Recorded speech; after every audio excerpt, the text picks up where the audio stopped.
This is Winnipeg Sports Talk Daily with Andrew Hustler Paterson and Michael Remis. Hey, what's up, everyone? Welcome to a big Olympic edition of Winnipeg Sports Talk Daily. Andrew Paterson, Michael Remis with you as we get ready to drop the puck this afternoon. Canada, USA, and women's hockey preliminary round.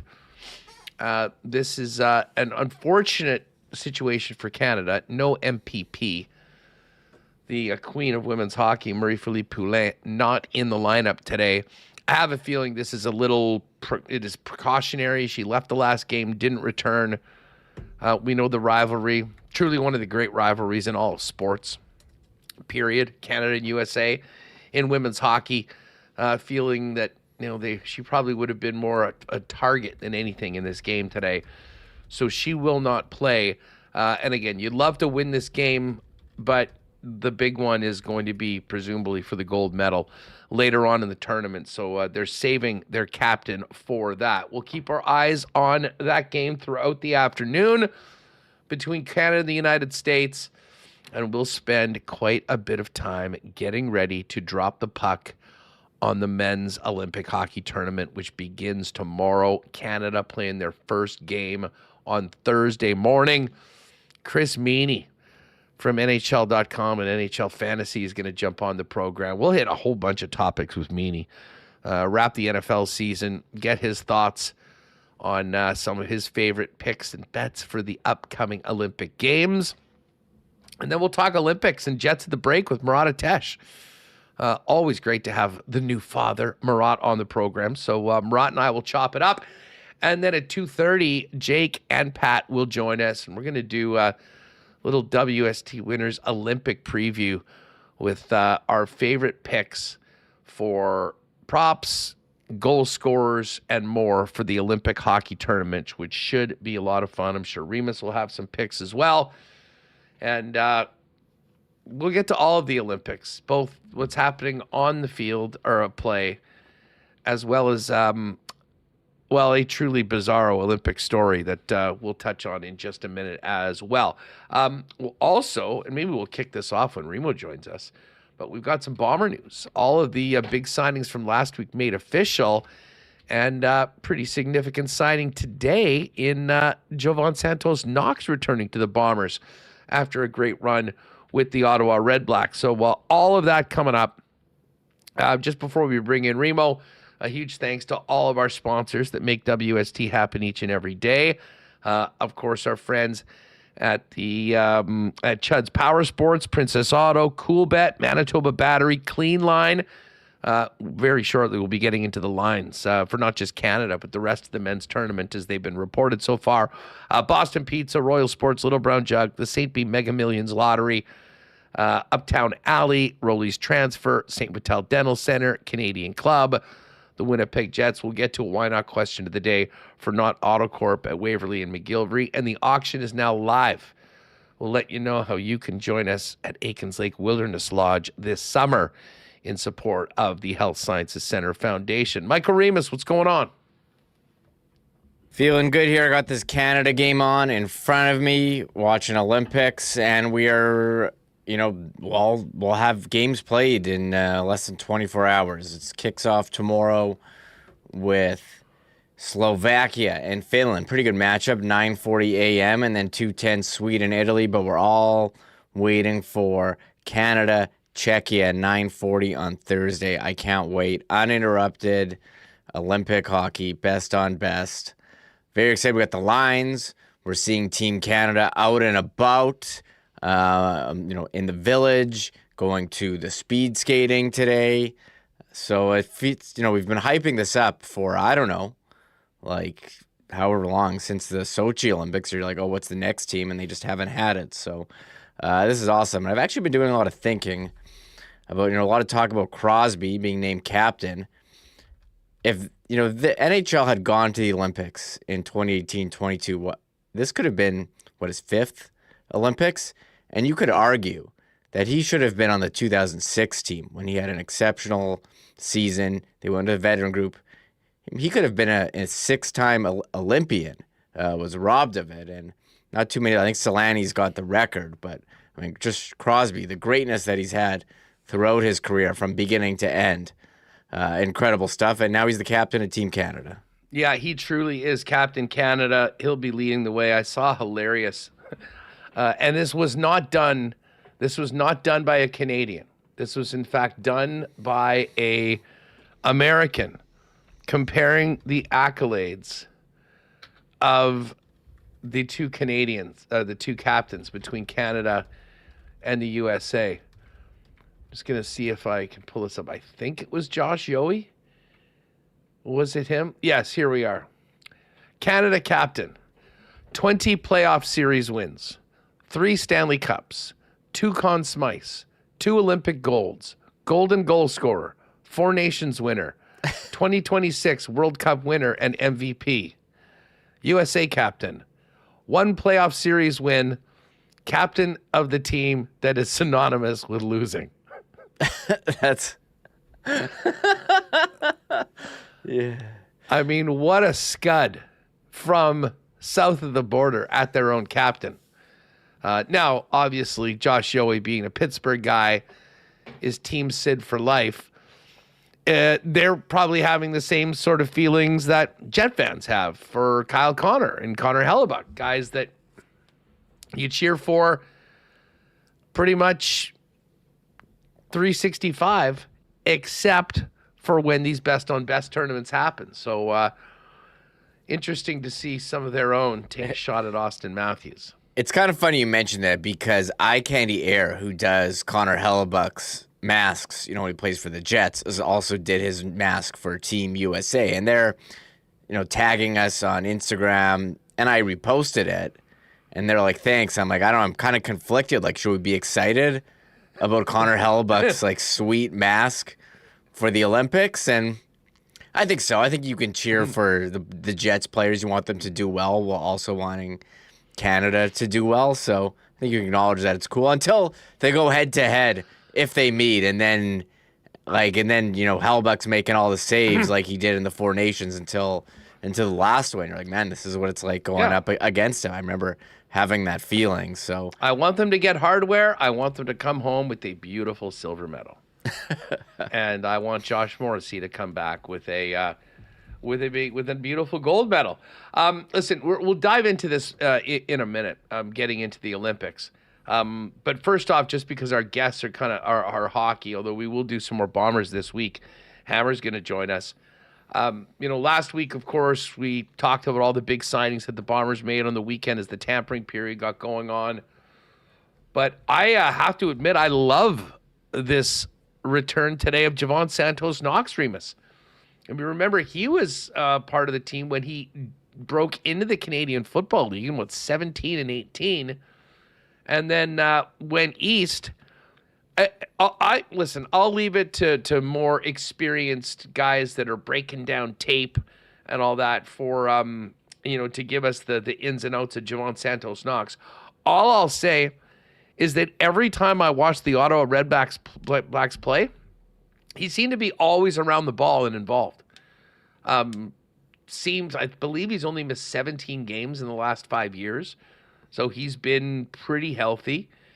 And when you look at Kyrie Wilson being a little older right now, bringing in Santos Knox to fortify that linebacking core, I thought was a really nice add on the first day of free agency. Yeah, I thought all the moves were done. We had, the Serezna signing. That got done on Friday. The Jarrell Broxton signing that was announced today. Tommy Neal. So I wasn't sure if we'd have anything else. And yeah, bringing back Javon Santos Knox. help out the linebacking group. Got to be excited the way the Bombers have gone all in on upgrades here in free agency.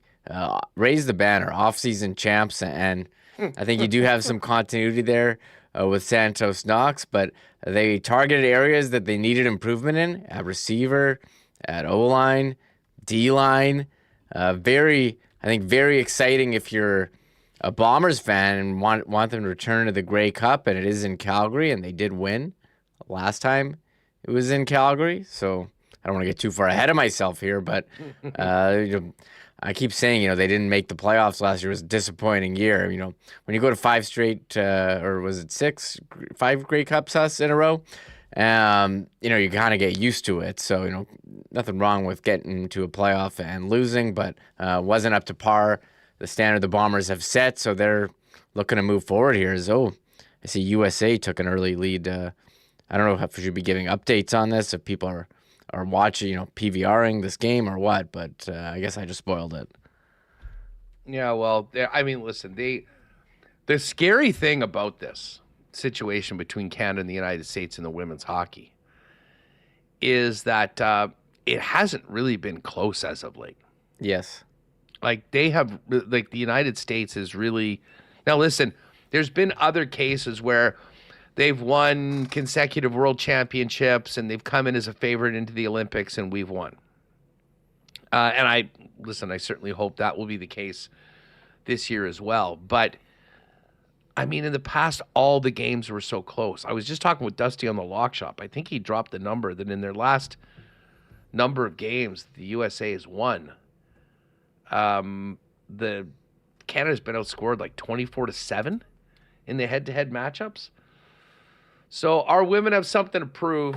Again, today isn't the day that they got to win. It's in the playoff in the medal round that they'll have to win. And that's why, if this is the gold medal game, I have no doubt that Marie-Philippe Poulin would be in the lineup and in the roster.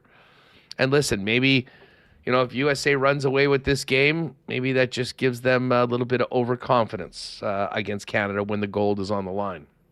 But our women have consistently rose to the occasion against the Americans in gold medal finals. Hasn't happened as much in the World Championships as of late, but we'll take a win in the last one as opposed to this one, if that is the case. Remo, do we want to get into the story of the day from the Olympics before we start breaking down lines? Yeah, this one's been hopping on my feed. This is the viral story of the Olympics, and it was a Norwegian... I just had it up here. Norwegian, biathlete.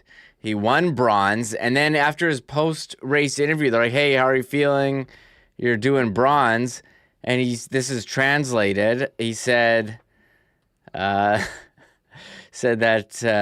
there's someone he wanted to share his bronze medal who might not be watching today. 6 months ago, he met the love of his life, the most beautiful and kindest person. And then 3 months ago, I made the biggest mistake and cheated on her and told her about it a week ago. It's been the worst week of my life. He's crying through his interview where he won bronze medal. And I'm not ready to give up. I hope that committing social suicide might show how much I love her. I'm taking the consequences for what I've done. I regret it with all my heart. So pretty... What a move. Copping to cheating on your girlfriend to the world after winning an Olympic medal. I can't believe this guy told her a week before he competed in the Olympics. He couldn't live with it anymore. It was eating him up. I guess. It's an honorable move. Telling her he could have just hit it, I guess. I don't know. See, when I first heard this story, I kind of assumed, with all the banging that goes on at the Olympic Village, that this was something that happened early on in the Olympics, and he just couldn't live with himself, and he was looking. And I guess it's a way to very publicly try and make amends, and I guess you'll find out very quickly if it works. And if not, then I guess you can just be a bronze medalist that's fully open for business in the Olympic Village. Well, I don't know. You're kind of killing yourself by announcing that you're a big cheater. I don't know. It's not a very honorable thing to do there.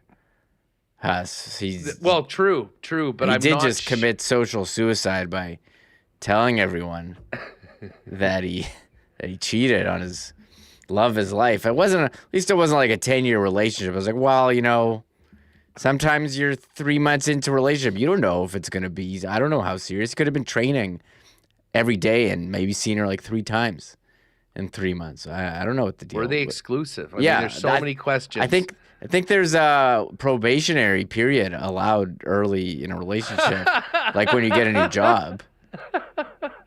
You're on probation for the first 3 But he months. put his balls on the table and said, "Hey, everyone, I cheated. I'm trying to get her." In a post match interview, I don't think I've ever seen anything like that. So credit to Norwegian biathlete here. What's his name?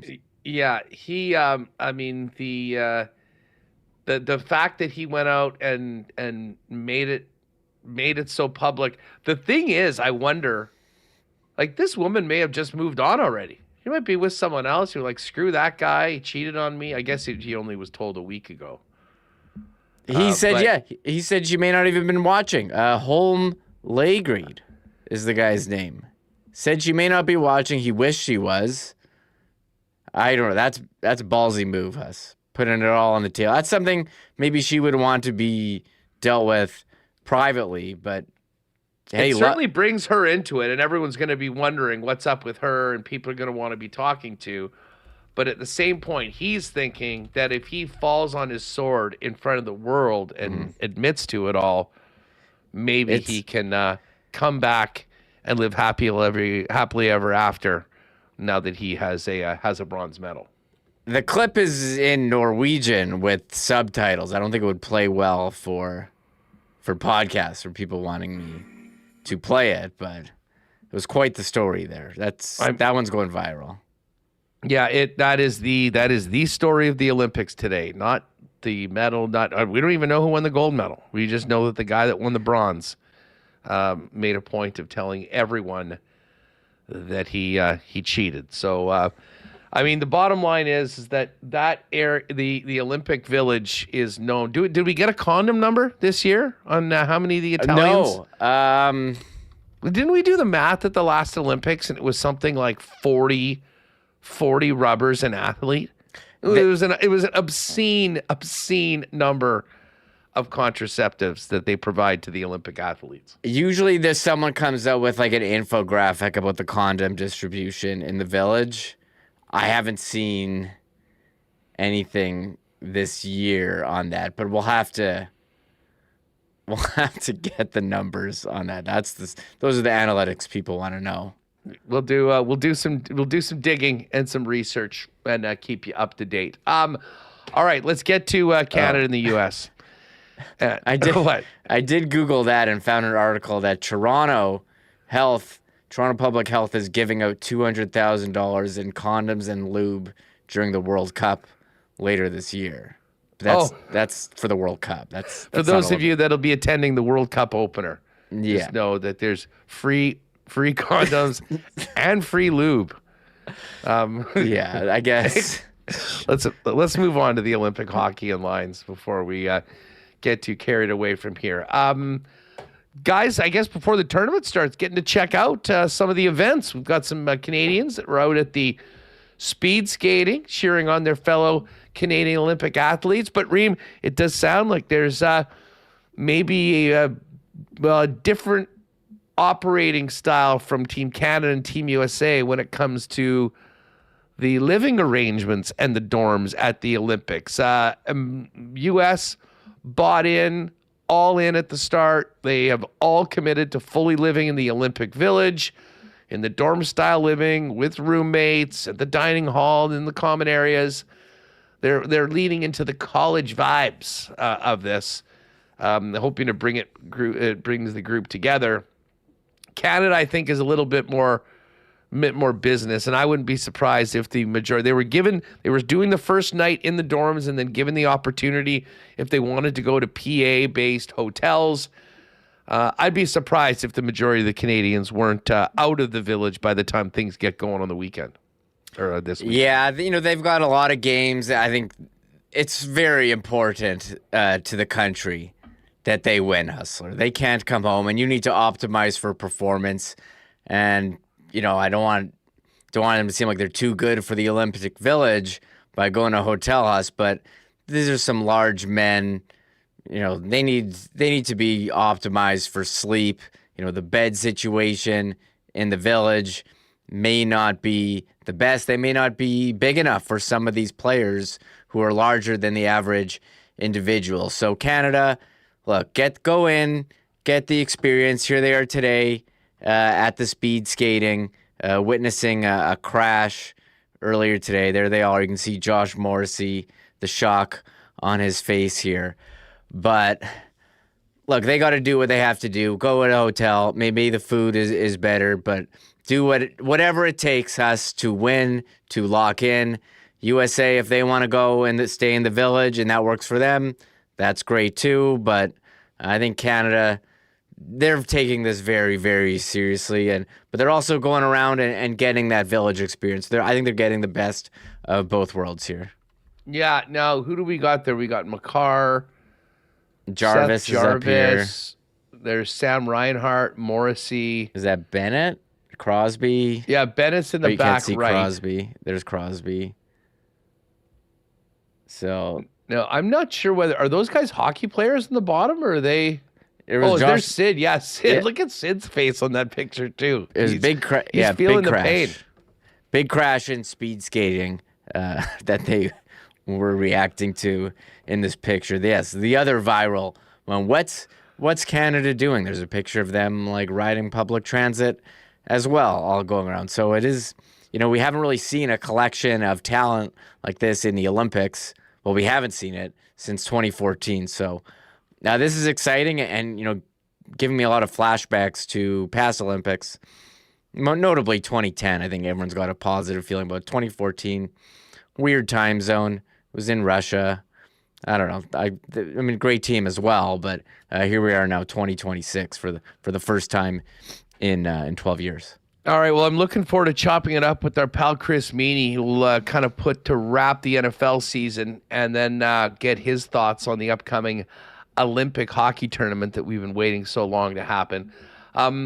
Before we do that, gang, I promised that I'd let you know about the launch of the auction in support of the HSC Foundation and their upcoming gala on the 21st. Now, if you go over to we'll put the website up in just a minute over at Givergy for all of the auctions that are part of the gala, which you should check out. We got great support last year on all of the incredible sports experiences and memorabilia that were up. But the one I specifically wanted to let you know about here on WST is the ultimate fly-in fishing getaway with yours truly. This item is going to be included in the Savor Mexico wine and food experience, but you can bid online for it. And you can register to bid early. You can receive updates when you've been outbid if you want. Now, this is the world-class Aikens Lake Wilderness Lodge right here. You'll be able to escape to the pristine wilderness of Aikens Wilderness Lodge for a 3-day fly-in fishing adventure hosted by Winnipeg Sports Talk's Andrew Hustler Paterson. That would be me. Fishing world-class waters for walleye, northern pike, and lake trout with expert guides morning to afternoon. And listen, as I've told you before about Aikens, I mean, the fishing is world-class. It's unbelievable. It is the hospitality of everything else. Remo, if you can, fire up the just that photo that they put up, that graphic. You've got the beautiful Aikens Lake. We were out there last week with Mark Larbeld, who was our winner. Mark might end up coming back. His brother, who had never fished before, caught a 29-inch master angler walleye, which was unbelievable.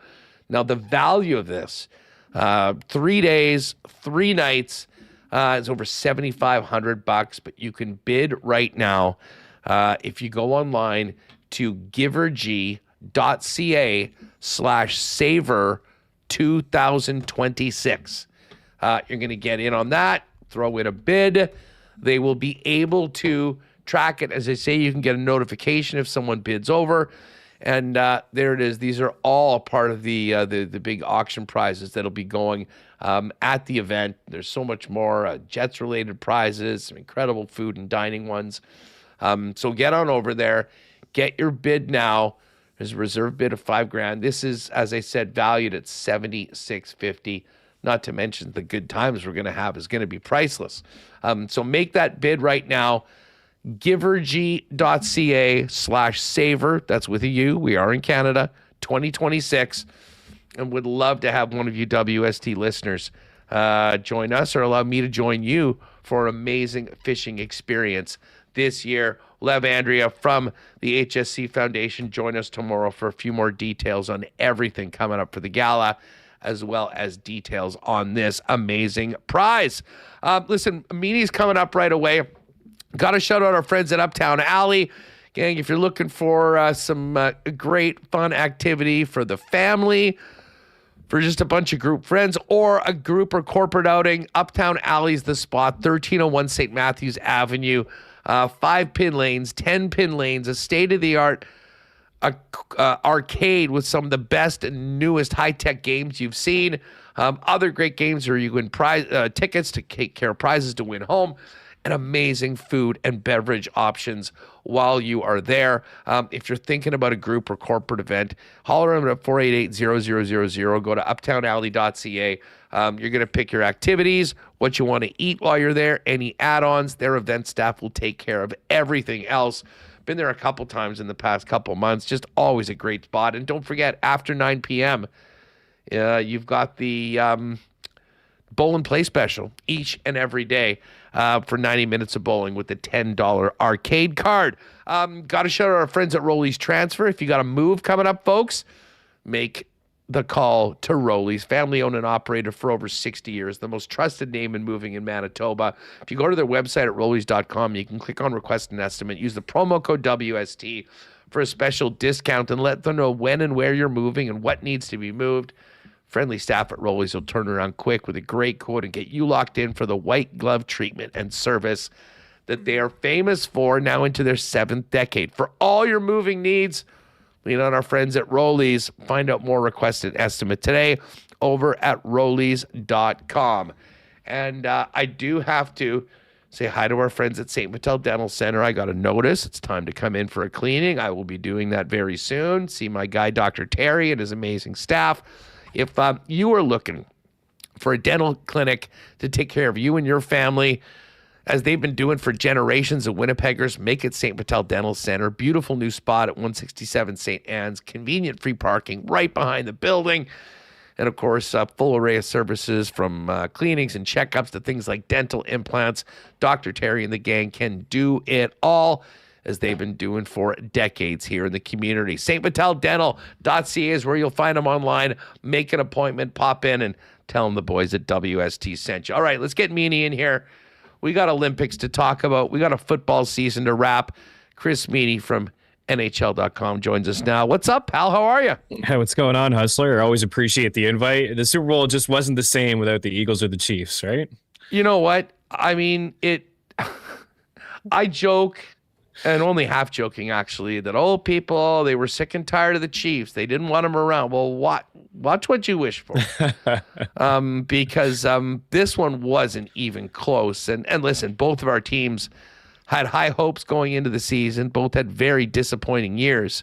And listen, I do think based on the body of work for this season, we crowned a very, very worthy champion. The unfortunate part about it was that we really, I think, had the Super Bowl 2 weeks earlier in the NFC Championship.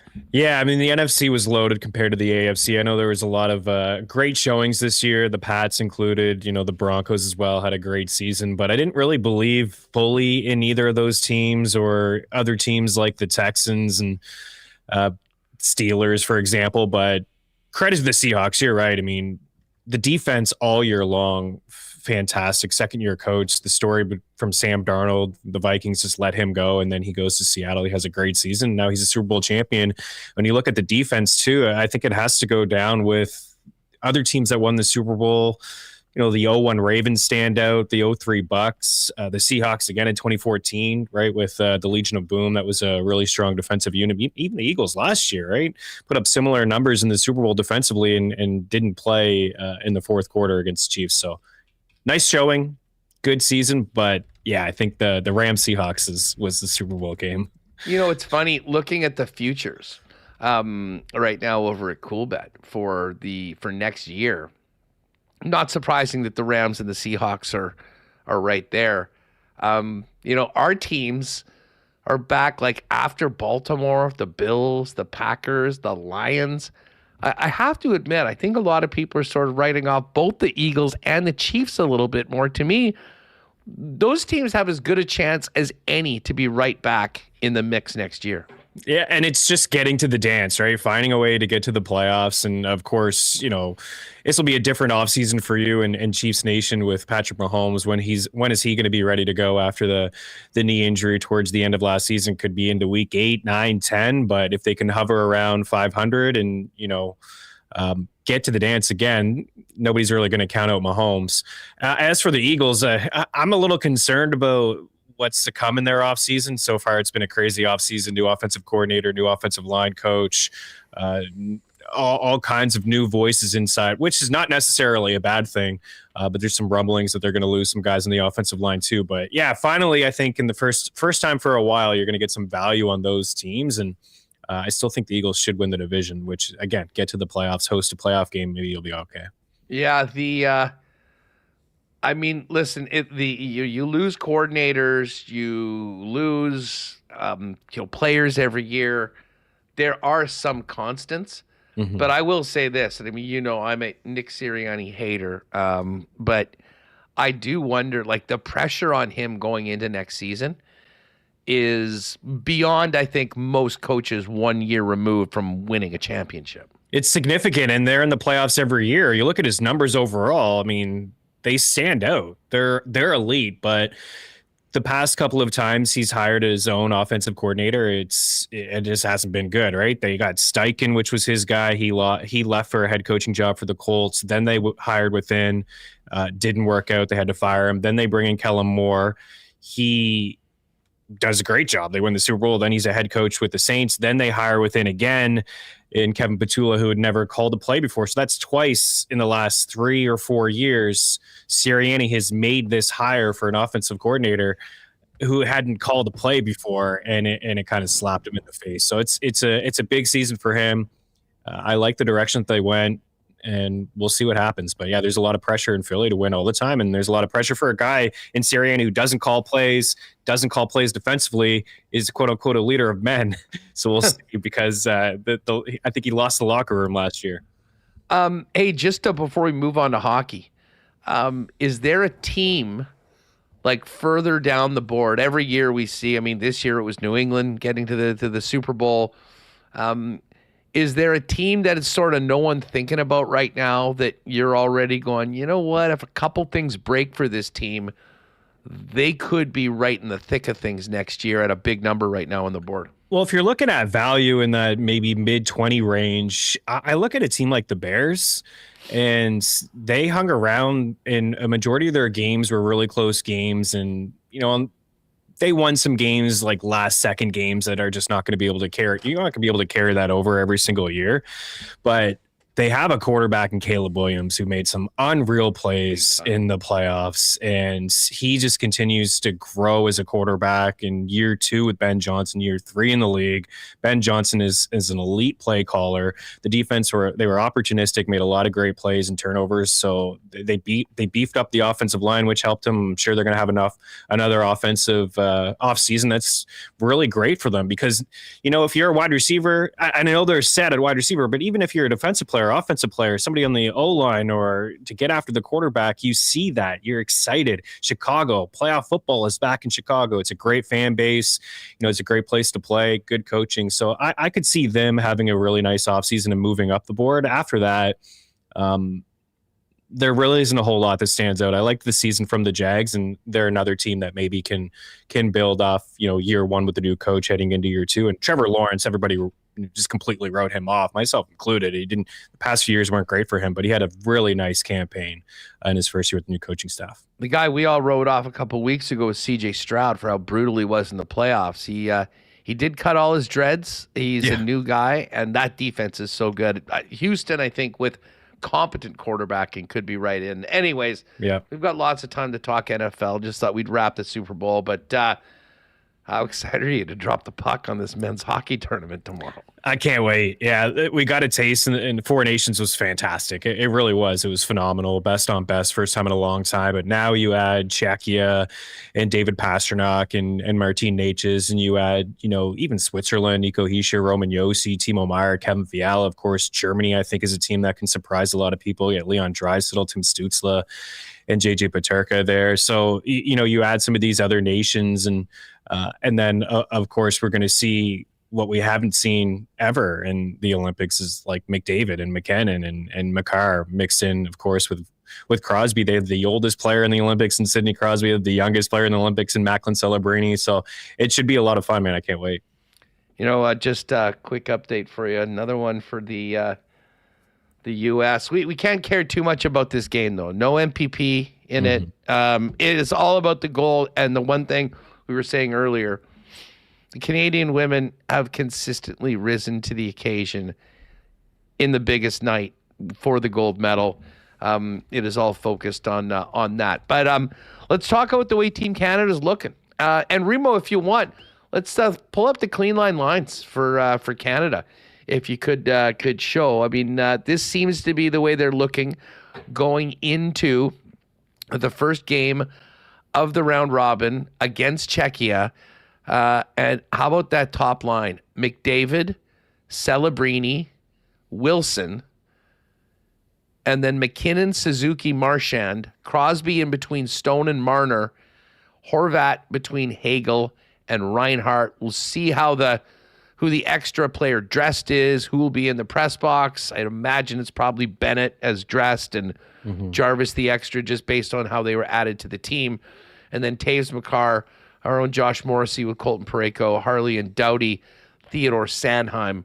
We'll see how that goes. Let's start off at the top. I mean, so many options for John Cooper. What do you think of Tom Wilson getting the nod with McDavid and the young phenom Max Celebrini? Yeah, I wasn't surprised to see Celebrini with McDavid. In fact, it's kind of something that I expected to see.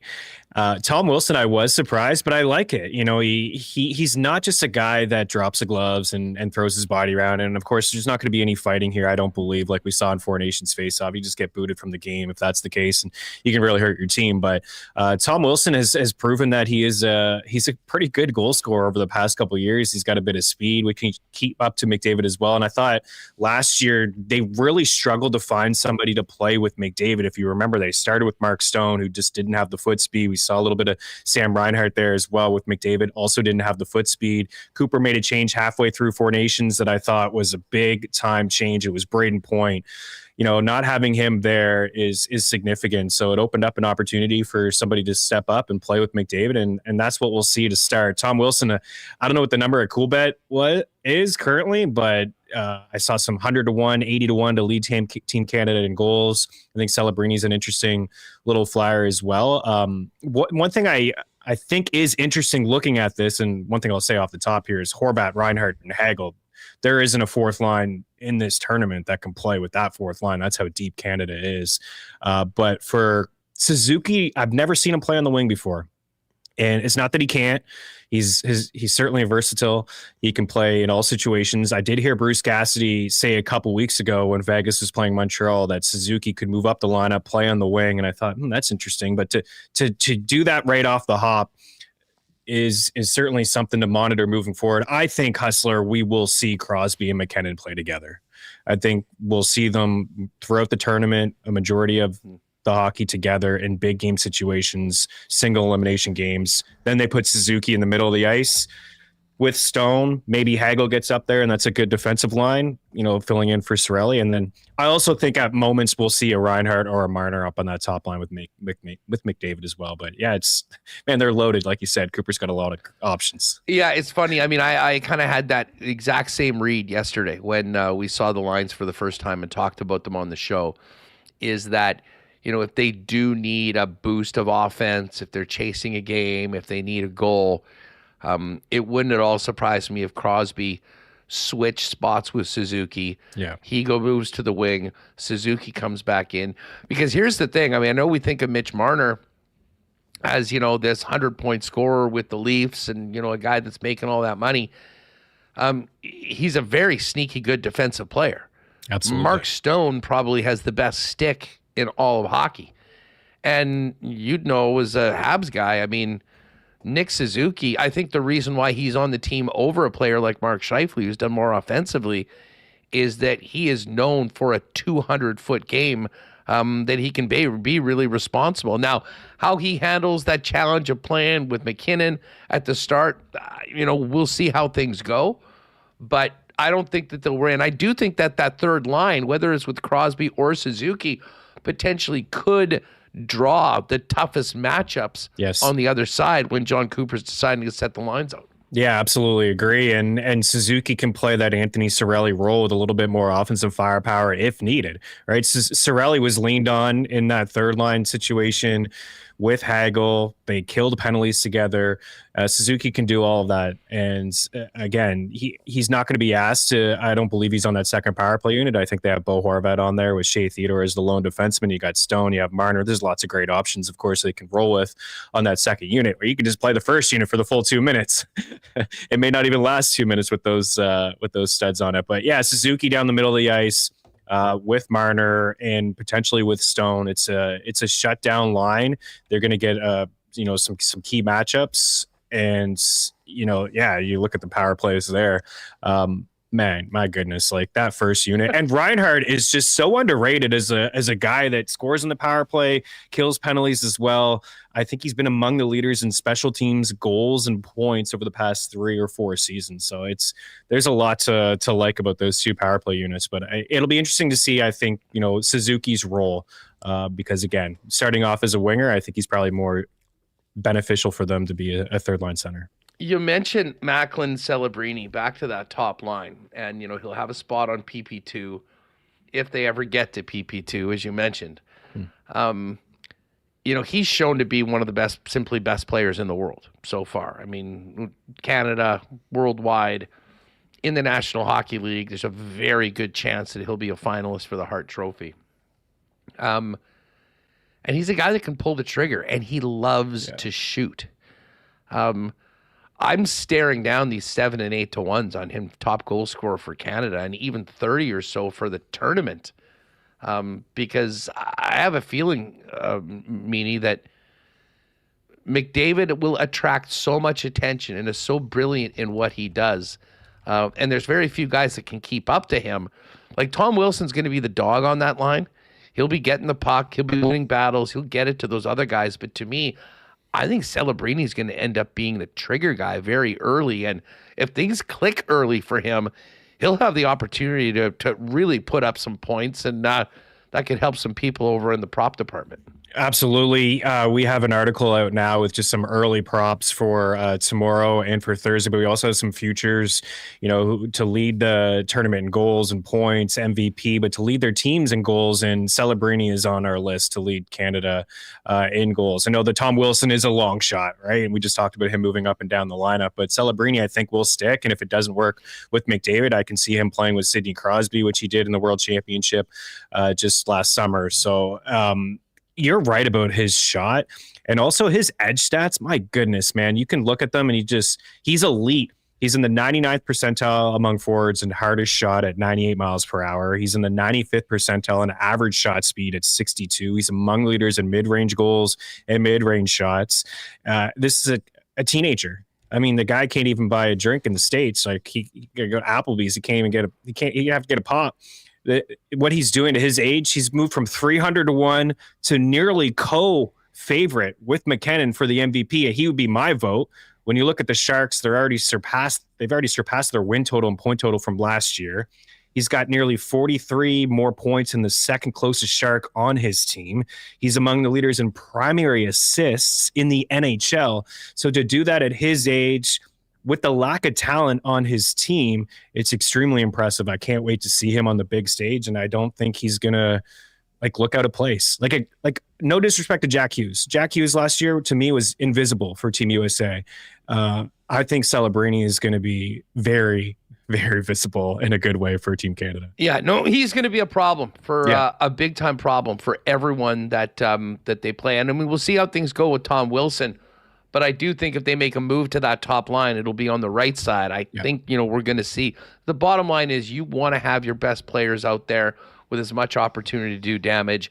McDavid is going to be driving that line. And listen, we all read that Players Tribune article. I loved it. I mean, there's so much talk about, what he's been through the last couple of years with the Edmonton Oilers, and I know Oiler fans were fired up about that. But, this does seem like, he realizes this is his opportunity, at this point in his career to build off the Four Nations and, be what Sidney Crosby is right now, which is a Canadian hockey icon. And it sort of feels like it's set up that this is McDavid's time to make it happen. Yeah, I couldn't agree more. And, to hear him talk about this moment more so, and I know he wants to win a Stanley Cup, and he's been so close. I know the heartbreak, and I love the piece. And he's talking about the bachelor party. I just wanted to give the guy a big hug, or like, dude, it's okay. Like, a couple days after getting bounced in the Stanley Cup Finals, goes on the bachelor party. Of course, he's not going to be a good mood. He's all he's going to think about. But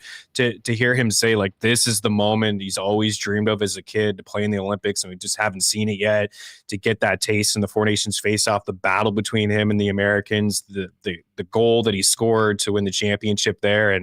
And this is ultimately why, I fully believe in Team Canada. And I did at the Four Nations face-off when I look at their squad versus USA and I see all the winners on Team Canada, all the Stanley Cups, even with Point and Cirelli not there, they still have so many guys that have won cups. And to hear him say in that article, when he's writing and he's talking about the moment in the locker room between the end of regulation and overtime, and looking across and seeing how Crosby and Marchand and Drew Doughty, who some people don't believe should be on this team, but again, a proven winner, a guy that you want to have on the ice and in a single elimination game, just see the way that they carried themselves, the poise, McDavid learning that and getting a taste of it.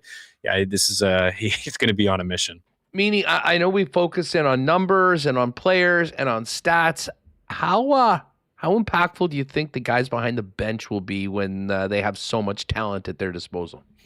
Yeah, it's a good question. Again, not a lot of guys that have, been through it, not only as coaches, but on the ice as well. I know Cooper's not one of those guys, but when you look up and down and the experience they have, on the bench, and Bruce Cassidy, again, I'll bring him back up.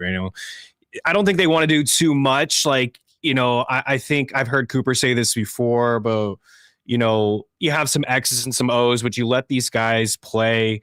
I think the biggest thing is kind of like what we're seeing now is they've had a couple of days to do some drills, special teams drills, power play, just kind of get some chemistry and get familiar with each other. But these guys are all leaders. A lot of them have been there in all these situations before. I think some of the new guys like Suzuki and Wilson and Celebrini, some of those guys, maybe Bo Horvat, you guide them a little bit, but this is a very similar team. And a lot of these guys, again, have just they've had big game moments on their resume. So I don't think you need to do too much or say too much.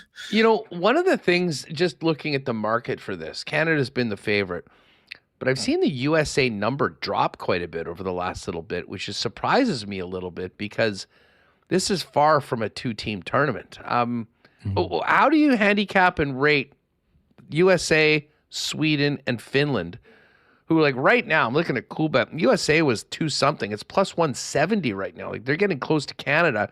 Sweden's now back to plus 650, and the Finns, who are always live dogs in these games, are 13-1. I think there's really good value on Finland, and they beat Sweden in an overtime game at the Four Nations face-off, and I think their weakest link is probably their blue line, but they didn't have Miro Heiskanen for that tournament. And I think if you looked, Esa Lindell, who is Miro Heiskanen's defensive partner with the Stars and they'll be paired together in this tournament, he was second in ice time per game at like 26 minutes per game, right? You got to think that Miro Heiskanen's going to eat up a lot of minutes. And when I look at Finland's lineup up and down, they're not going to score a lot of goals. But you see here, there's a lot of players that have a defensive style to their game. Rupe Hintz kills penalties, or Terry Lehkonen, Sebastian Aho, Teravainen kills penalties, Anton Lundell. Like, let's get to know Anton Lundell. They call him Baby Barkov for a reason in Florida. He's a phenomenal two-way player. I think he's a guy that could, surprise and lead Finland in points or goals. I think he's like 20-1 to lead them in goals. Grant Granlund as well, another guy, two-way guy. Saros is going to have to, like most goalies for their nation, Gustafsson for Sweden, Grubauer for Germany, whether it's Vejmelka, Dostal for Czechia, these guys are going to have to steal a game or two, but they're going to play some sort of defensive style. It's going to be hard to, create a lot of offensive chances against them. So I think that they probably have the best value on the board. And when you look at Sweden, there's some injuries up and down their lineup. There's some players that are not playing great hockey at the moment. Can Elias Paterson step up and provide a little bit more offense, for Sweden than he did at the Four Nations face-off? He was kind of quiet and invisible. But yeah, there's a lot of value there. And I think there's some value. It's something to be said about a team like Czechia or Germany maybe making the semis. I think, plus money on both of those. I think I saw maybe Germany 5-1 to have a semifinal game. And I think that they could be the 4 seed or the 5th seed here after it's all said and done after the round robin. And, their group is fairly easy. And I think that's why a lot of money's coming in, Hustler, on the States. Like, yeah, they're good. They're obviously a great squad. But when you have Latvia, Germany, and Denmark, there's more NHL players on Czechia and Switzerland, so the path for Canada is just slightly tougher. If they are the 2 seed, looking forward to the semis, they probably play a team like Sweden or Finland, where if they are the 1 seed, then they maybe get a Germany, in that semifinal matchup, or a Czechia or Switzerland or somebody else that could surprise. So I think the path is a little bit clearer. I like Team USA to lead the nation and lead the tournament in goals, but if you're looking for value on the board, a team that can actually win this thing, Finland and Sweden do stand out. Yeah, and as far as the States goes, I mean, yeah, like their numbers are sort of inflated because they have, such an easy group based on the world rankings and everything that came about before. But I do think that for Canada, playing the Czechs and playing the Swiss in the preliminary round is actually going to be something that's a positive for them heading into the quarters. 100%. I couldn't agree with you more. You want to kind of get smacked in the face before, it matters, right? You want to have a tight game, and the Czechs have always played Canada, tight, whether it's World Championship, Olympics, World Juniors, right? And then, Switzerland as well. They're not going to be a pushover. Roman Jossi's had a really good season. He's been awesome over the past couple of months for Nashville. And you got Nico Hischier there, and Fiala and Timo Meier. These guys can score some goals. So it's good that Canada will face some stiffer competition early, where, as you just alluded to, Team USA should cruise against Latvia. I know the spread is 3.5. I certainly like them to win by more than 3 goals in that first game. And then Denmark, who really doesn't have a whole lot outside of Fredrik Andersen between the pipes, who hasn't had a good season, and Nikolai Ehlers up front, Niederreiter. There's not a lot after that. So yeah, they may just get punched in the mouth for the first time in the gold medal game, which, is not what you want to see.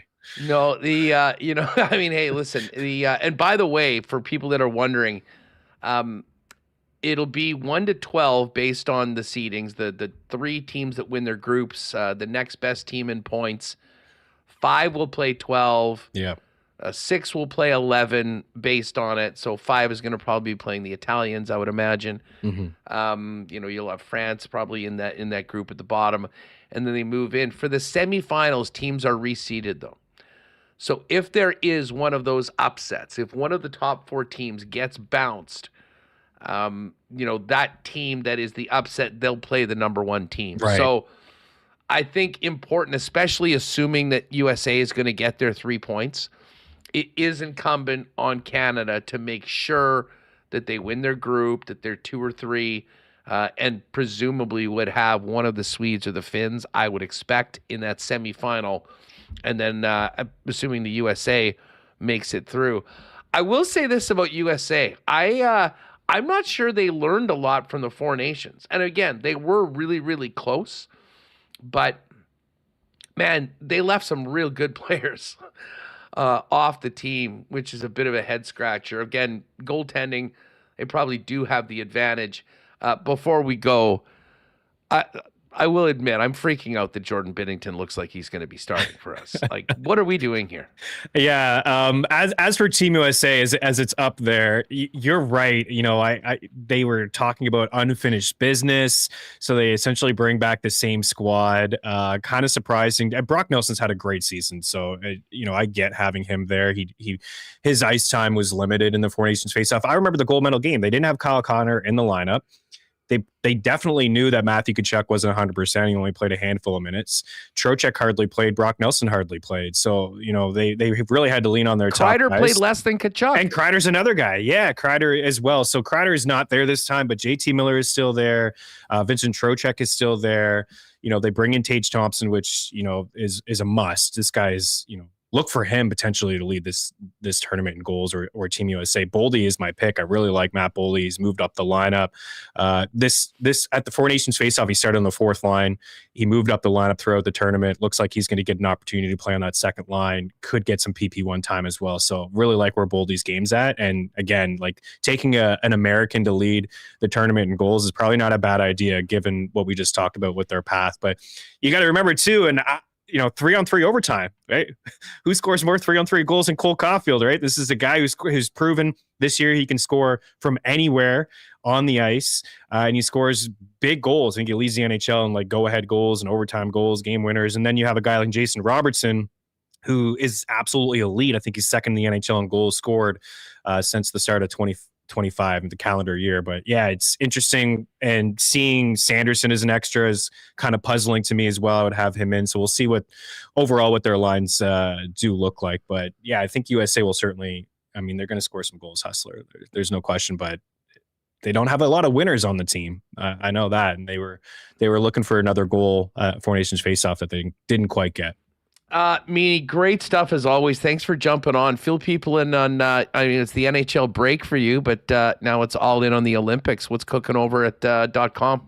Yeah, we'll have daily picks and props, you know, just trying to find some value out there, like Joel Eriksson playing on the top line with Kempe and Forsberg, you know, plus money for a point, Granlund up on that top line with Rupe Hintz and Mikko Rantanen. So, you know, we'll have you guys covered for point props, shot props, goal scorers. Like I said, we got some futures there as well. We have an article we came out with today, just 3 sleeper teams with some nice edge stats, you know, giving some love to Germany and Czechia and Finland, teams that could medal, that are plus money. And we also have rankings for any of the sickos out there like myself, you know, want to do some fantasy drafts throughout the Olympics. And yeah, we have all kinds of coverage and X Factors, sleepers, podcasts, and it should be a fun next couple of weeks. Appreciate the invite, Hustler. Always a great time, man. Hey, listen, thanks so much for doing this. Let's connect up again soon, Meaney, and may we both find ourselves at the end of the football season in the same place we were last year, albeit with a very different result. Yeah, you bet. We missed our teams in the playoffs this year. Yeah, next year. Always next year. Hustler, appreciate it, man. Have a good one. Right on. Thanks so much. There's Chris Meaney. Check him out. NHL.com, handling all the fantasy props, betting. Does an unbelievable job. And guy I always love talking football with too. All right, Murat's going to join us right away. Hey, you know, we, of course, just got into the lines on the show. And despite the Jets being off, we do that for our friends at Clean Line Plumbing, Heating, and Electrical. Every day on Winnipeg Sports Talk, Clean Line is your one-stop shop with over 40 years of experience in plumbing, heating, and electrical services, now leading the way for both residential and commercial customers in Winnipeg. And for those of you at home, much like Adam Lowry has the back of his teammates, Clean Line has yours 24/7, 365 with emergency services to your home.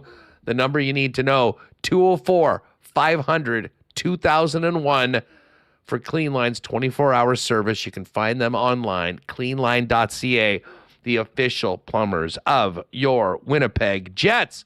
A big thanks to our friends at Princess Auto for their support of WST.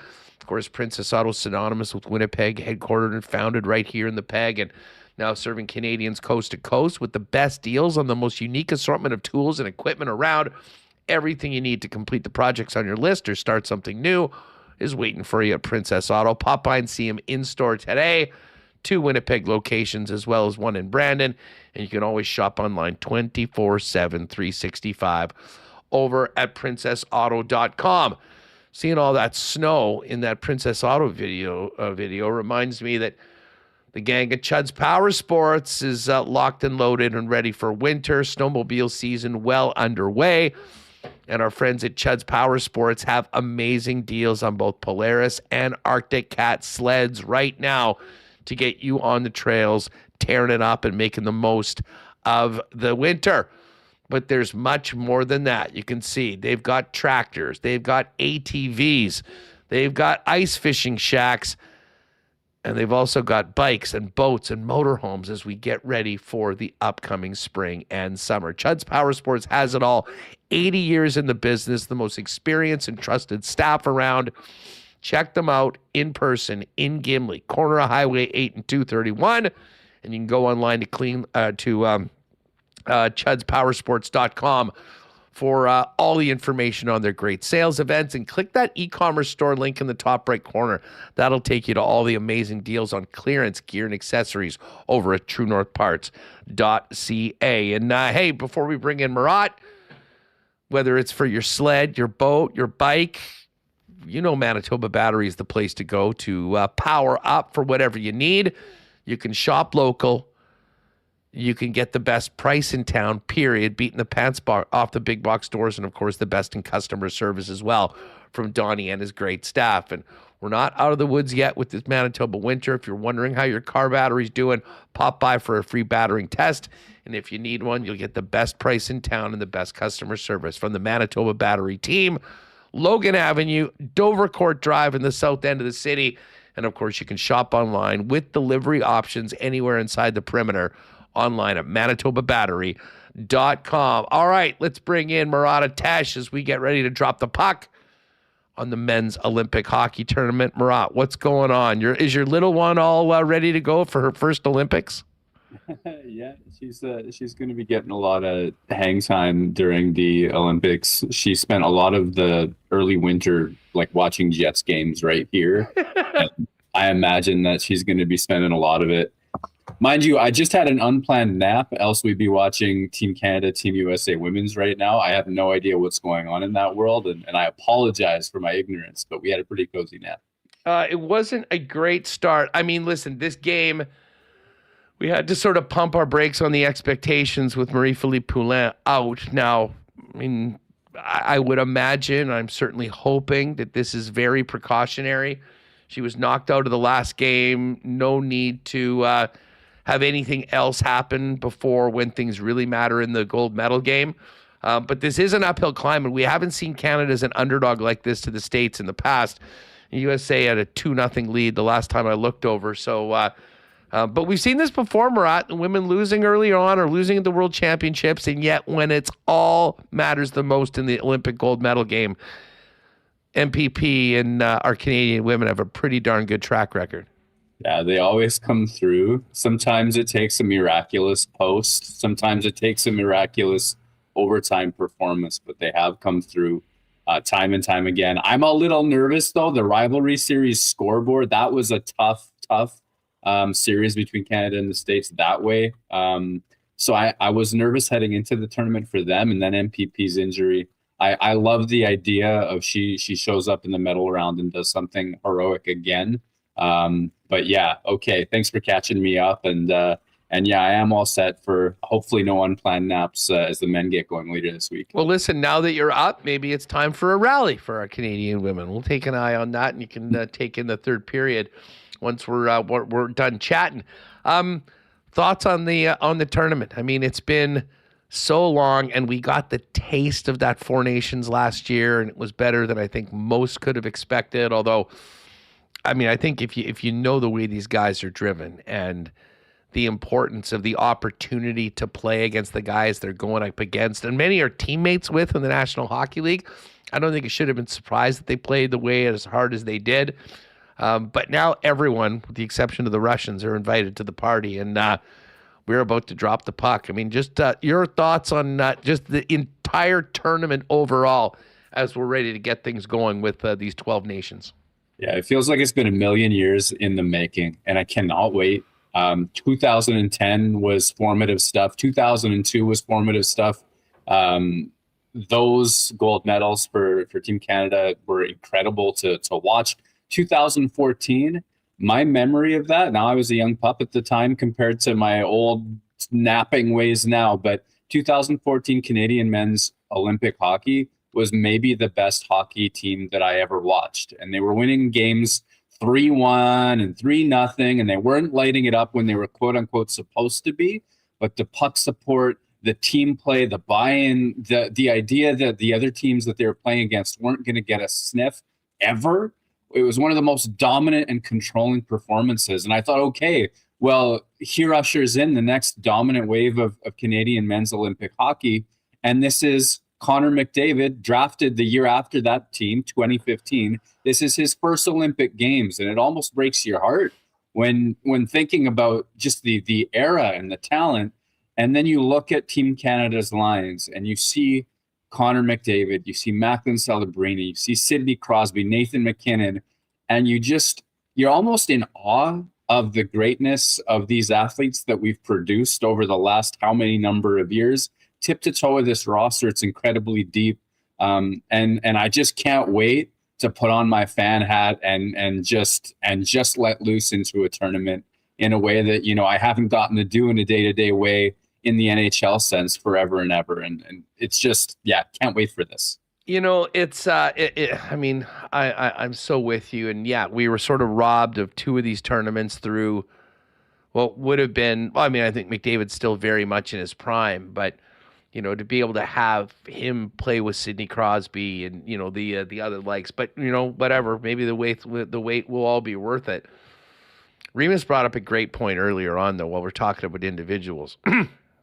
Like Sidney Crosby has the 3 cups, 20 playoff series wins. He's got the 2 Olympic golds. He won the 4 Nations. Like for Sid to have been robbed of those 2 Olympic opportunities and then to be playing again right now. I think he already is the greatest international player in Canadian hockey history based on, it was a little different back then with the Olympics, with Gretzky and Lemieux and all that. And obviously there are some incredible moments with those players. But when you include world championships and world juniors, Sidney Crosby is synonymous with Canadian gold on an international level. And, just how crazy would that resume be if he was actually able to captain Canada in 2018 and 2022? Absolutely phenomenal. For me, I don't know what it's like for other generations, but when NHL players show up at Nagano in 1998, for me, it's a new tier, a new level of international hockey. I'd watch World Juniors. I can get hyped about that. I'd watch World Championships, usually conflicting with NHL playoffs. So it's not like that. Olympics for me, best on best players, the NHL sending over. That's international hockey as I'm going to remember it viscerally for the rest of my life. And for, Gretzky, that 98 team didn't work out, right? Like he had a role in 02 and beyond in terms of helping Canada win gold in other ways. But the greatest of all time in him, in Mario Lemieux and whoever, don't get the opportunity that Sidney Crosby, perhaps the best of this generation, has gotten. And he's delivered and delivered and delivered. The idea of him going coast to coast as a gold medalist is incredible to me. Great point by you, great point by Remo to bring up just how sparkling, like, let's say he gets one of those golds and realistic Canada would be in the running for both of them. That's just incredible stuff in terms of a player's resume. And we forget this player missed, what was it, over a year for concussion issues that he was chasing down during the prime of his career as well. We are watching, I want to call it, even though Sidney Crosby's already won, but like the legacy moment for him internationally. And I'm thinking of Lionel Messi in his late 30s, winning his first World Cup for Argentina, and how special it was for him to pass the torch from his generation to the next. That's the era Sidney Crosby is in international play and in NHL play. It's just a number of torches going around blows my mind. I'm like, well, is he passing it to McDavid? Are they passing it to Celebrini? How does Nathan McKinnon fit in there? Like, this is greatness wall to wall. Well, we know what we're going to get from Sid.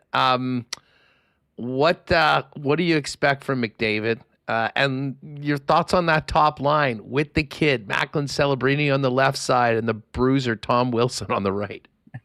Yeah, the theory of line construction there is wild. Like, you get two of the fastest, most dynamic players on planet Earth, and perhaps the fastest and most dynamic in Connor McDavid. You get their big brains and say go, and then you have Tom Wilson cleaning up the two-way aspect of it, I suppose. Even though Celebrini and McDavid are no slouches in terms of two-way hockey either. I guess they get a little bit of a policeman in the old school way of thinking as well. And then Wilson has scored 30 goals before. He can bury. He can get to the middle of the ice if things get tough to get there in ways that, like, I watch McDavid against the Florida Panthers in Game 7. And it's like you can't get a sniff of the middle even as the best player in the world. Tom Wilson, maybe he helps, whether cleanly or not, get a path there. That blows my mind. The idea of McKinnon and Suzuki on the same line too. Suzuki's one of quietly the best two-way young players that there are. I think that he's an incredible addition to this team. And then you get the veteran grinder in Brad Marchand, who's obviously won so much. And you have to get to line 3 for Crosby, Stone, Marner. This is an incredible team. I think people are going to realize how good players like Nick Suzuki, Macklin Celebrini, and the ones and the rest of the roster are outside of the Stars. And I just love the idea of McDavid and Celebrini being all gas, no brakes, and seeing how that goes, because they're phenomenal at that role. The Stone, Crosby, Marner's line, interesting. And, on the surface, they're all big-time scorers in the NHL. They've all got great accolades. That seems to me like that's going to be the defensive line. We know Mark Stone's stick. Mitch Marner, I believe was a Selke finalist, or at least in the conversation over the last couple of years. And Sid is the measuring stick for a 200-foot game. I was just talking with Chris Meaney, and we'd speculated that, if maybe they need a goal or the offense isn't quite clicking, there's also a pretty easy swap of Sid to McKinnon's line and Nick Suzuki coming back into the middle of that third line and not losing a lot of the 200-foot game and defensive excellence, which Suzuki's known for as well. Yeah, I think Nick Suzuki has a Selke trophy in him, whether it's immediate or in the years to come. I really rate this player that highly. I've talked to NHL players about how underrated Nick Suzuki's two-way play is. I like your read on Crosby's line as a so-called shutdown line, although they could bury you in the offensive zone as well. The talent is all world in that regard. And I think that, in terms of roster construction, there is the need to know that at some point you're going to have to play some matchup hockey here, and other teams have elite offensive players. And even though Team Canada is, I keep saying it, elite, tip to toe, the whole roster, there's going to be roles carved out and there's going to be roles defined, because that'll give players consistent expectations. That'll give coaches consistent decisions to make the whole machine run smoother, I think, if some of those roles become quite clear. And I think that your point of Sidney Crosby's line, Mitch Marner, he not the hardest, heaviest player you'll ever see, that's for sure, but his stick and his skating turns over pucks in a big way as well. Mark Stone's good for it. You can run that line against anybody. They'll be all right. Then, of course, you got a guy with the offensive chops of a Sam Reinhart that can also kill penalties down on the fourth line. It really is an embarrassment of riches. Let's kind of transition over to the Jets, but the Jets in the Olympics. Thoughts on the pressure on Connor Hellebuck from a USA perspective, and especially in the midst of the season that he and his team is having. How different is this in 2026 than it might have been last year, leading the U.S. into the Four Nations? I would love to really get a non-canned answer from him on this, because I think last year may have been even tougher. Last year, he only had playoff, just getting lit up from that previous year against Colorado, heading into his big game resume in his recent play, pardon me. And then he played a pretty darn good Four Nations Cup for them. That face-off, that tournament was a strong play. And okay, so you leave one of the greatest players in history alone in the slot, and so you don't win gold in OT. That might not be on Connor Hellebuck, that type of play. So I think that in terms of being able to play big game hockey against the best in the world, I think he proved a lot of things to a lot of people. And then again, in the Stanley Cup playoffs, he had some really exceptional play, and he got lit up a couple of times. So I think he's a little bit in better shoes than he was last year, but the stakes are bigger as well. I think that the Olympics are on like a much different plane than Four Nations face-off. We have history here. They have legacy here. There's all of that. I think he delivers for Team USA. And I think that part of that is going to be because I still believe he's the goods. And I think that in the Olympics, the goaltenders are going to see a lot more pucks than they do in the first round of the Stanley Cup playoffs. So I think he's going to be in a good spot. Kyle Connor's in an interesting situation. I mean, Team USA management was absolutely lambasted for what will go down as one of the dumber decisions we've seen, to have him in the press box. Matthew Tkachuk, who was barely able to skate, and a Chris Kreider, who they didn't want to throw it on the ice and only played 5 minutes in that game. And then in an overtime game where they desperately needed a goal, one of their most dangerous shooters was wearing a suit. All of that is the background to Kyle Connor getting back on Team USA. Thoughts on his predicament and maybe a feeling like he has something to prove at the Olympics? Yeah, the idea of Kyle Connor was something to prove. It's a dangerous player. Whenever I think back to Four Nations and Team USA's decision making, where he slides down the lineup and then out of it, and then they just go all in on that Tkachuk style play, I think that it was a combination of old school decision making and just getting carried away with how fun those fights were to kick off that Team Canada game in their round robin situation. I think that they just went a little bit far in that direction and got their decisions wrong. You need somebody who's going to dart into spaces against even the best defenders in the world in games like that. And then, of course, you had Tkachuk injured, and like, what level was he getting to play at? I just think that they wanted to win in a specific way, and I think that can catch up to teams. I think, just put good players in good situations. For him, I like the idea for all Jets, and I should have said this about Hellebuck too. Like, it's been a miserable Jets season. Well, here's a chance to unfurl a little bit, breathe out a little bit. Remember that you're one of the best players on the planet. Go make plays that you haven't even seen your teammates make before. And I know Connor plays with Scheifele so much, but this is an Olympic caliber of competition, and he's going to be surrounded with all 5 skaters on the ice. It's just an elite level, and hopefully he catches fire. Hopefully Team USA recognizes what they have. Finally, I don't think Team USA has given Kyle Connor a lot of great looks over the years. And then hopefully he falls just short. Yeah, agreed with you on that. On the, from a Josh Morrissey's perspective, it's sort of been lost in all this of what happened to him in the gold medal game at the Four Nations. And I never forget, we were getting into the building. We were just going up, and I get all these text messages, what's up with Josh? And I'm like, what do you mean? And he, of course, missed that game. It was cool to see him with a bunch of his teammates watching the speed skating and really getting a feel of the Olympic Games. But I really thought, ever since that tournament, that this Olympic Games would really be, especially without the opportunity of competing in the Stanley Cup playoffs this year, Murat, in all likelihood, this is Josh Morrissey's opportunity to really put his stamp on the Canadian blue line and show that he is and will be a mainstay on our nation's blue line moving forward. Yeah, 100%. Just to think of him missing for illness that would just have cropped up at the wrong time. An incredible reason to end up having to miss a gold medal competition for him last year. It's not like he'd been run into the boards and everybody could see that he was injured or something like that. Illness, just he must have felt so many different feelings in addition to just being sick beyond belief that day.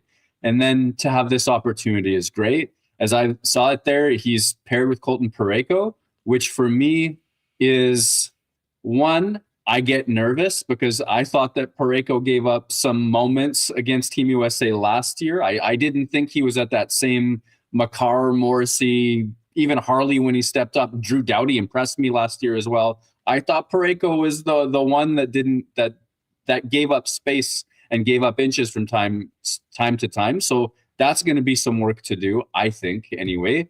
But it's also a green light because Parayko is the bigger, more stay at home, more crease clearing, ideally. I think that Josh Morrissey is going to be in a golden spot to jump into the play, to use his skating, which is obviously his biggest strength, use his read of a fast-moving forecheck, dodge defenders at the offensive blue line. Like, he has all of those skills.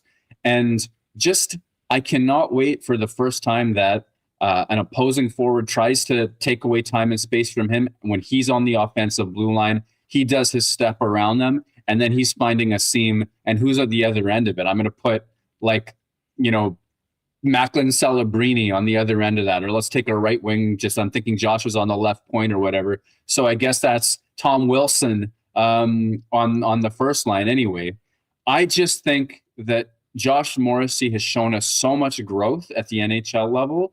And I think when surrounded by that level of elite players, of all the Winnipeg Jets at this tournament, I think he's the one that can show us even more than we've seen. And I think that's just signs of a special, really intelligent player. Murat, what's your read on the Canadian goaltending situation? You want to win a certain way, you put Jordan Binnington in there and you go, hey, he was clutch as F for us because he was incredible in that gold medal game. But he's given up the starting job to Joel Hofer. And that is credit to Hofer and a problem for Jordan Binnington and those who cheer for him for the next 2 weeks.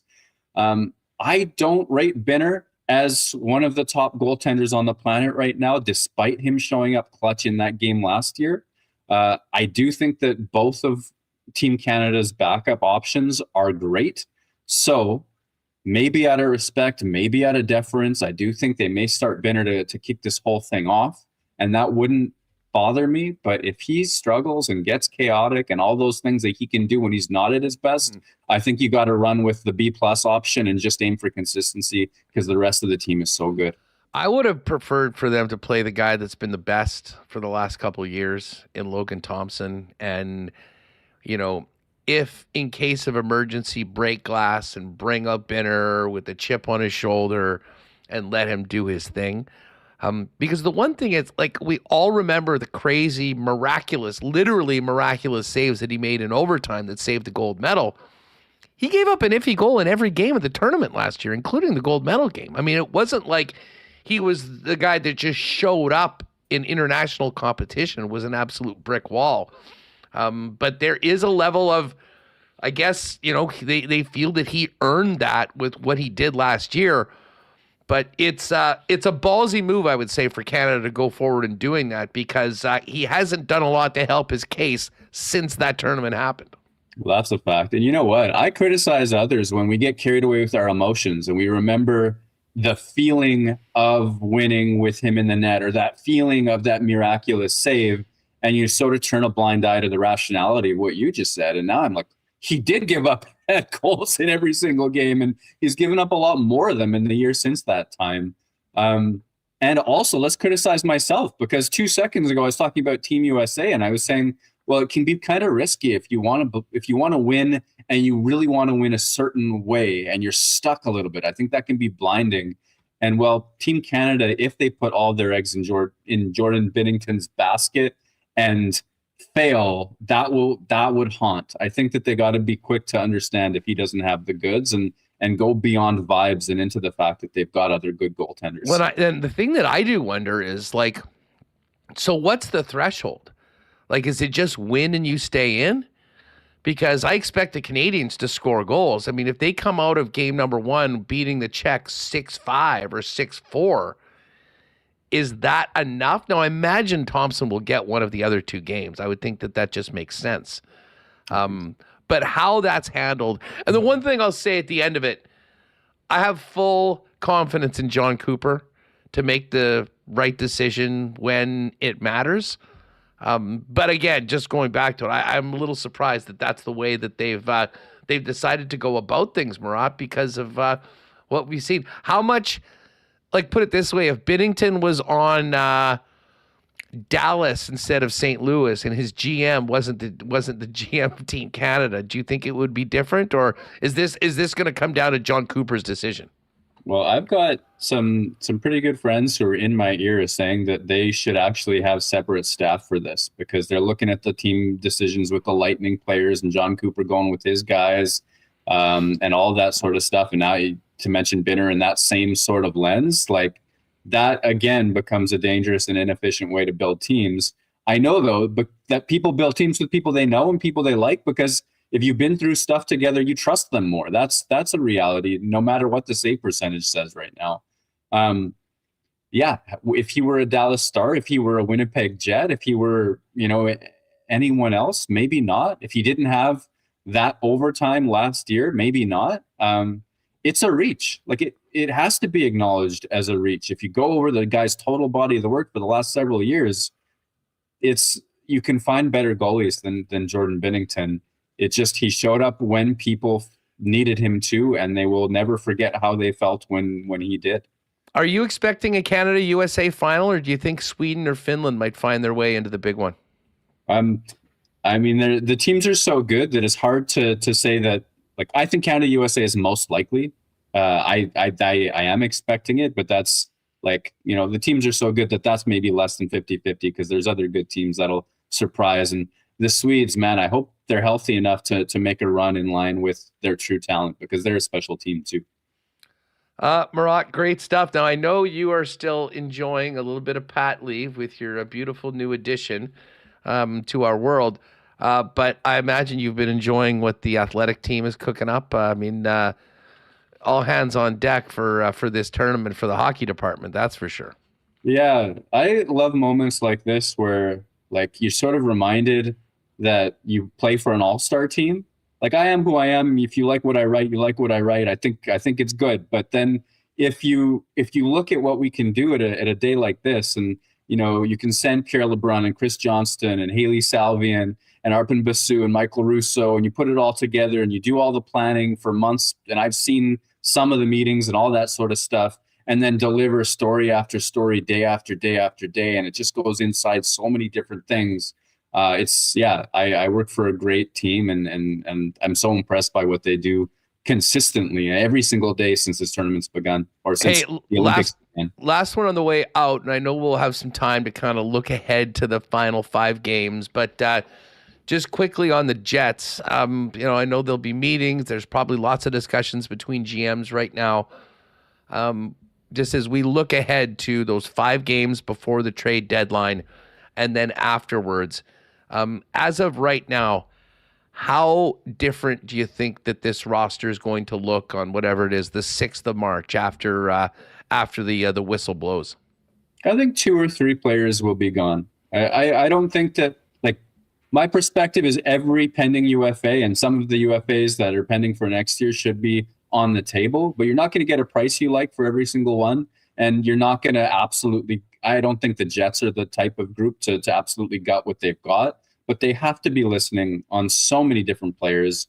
They have to be sellers. And I sincerely believe that 6-minute goalie pull down by a few heading into the break, that was the Winnipeg Jets brass's last gasp at playoff race relevancy. They held out hope, I think, longer than some of their fans did, to be sure.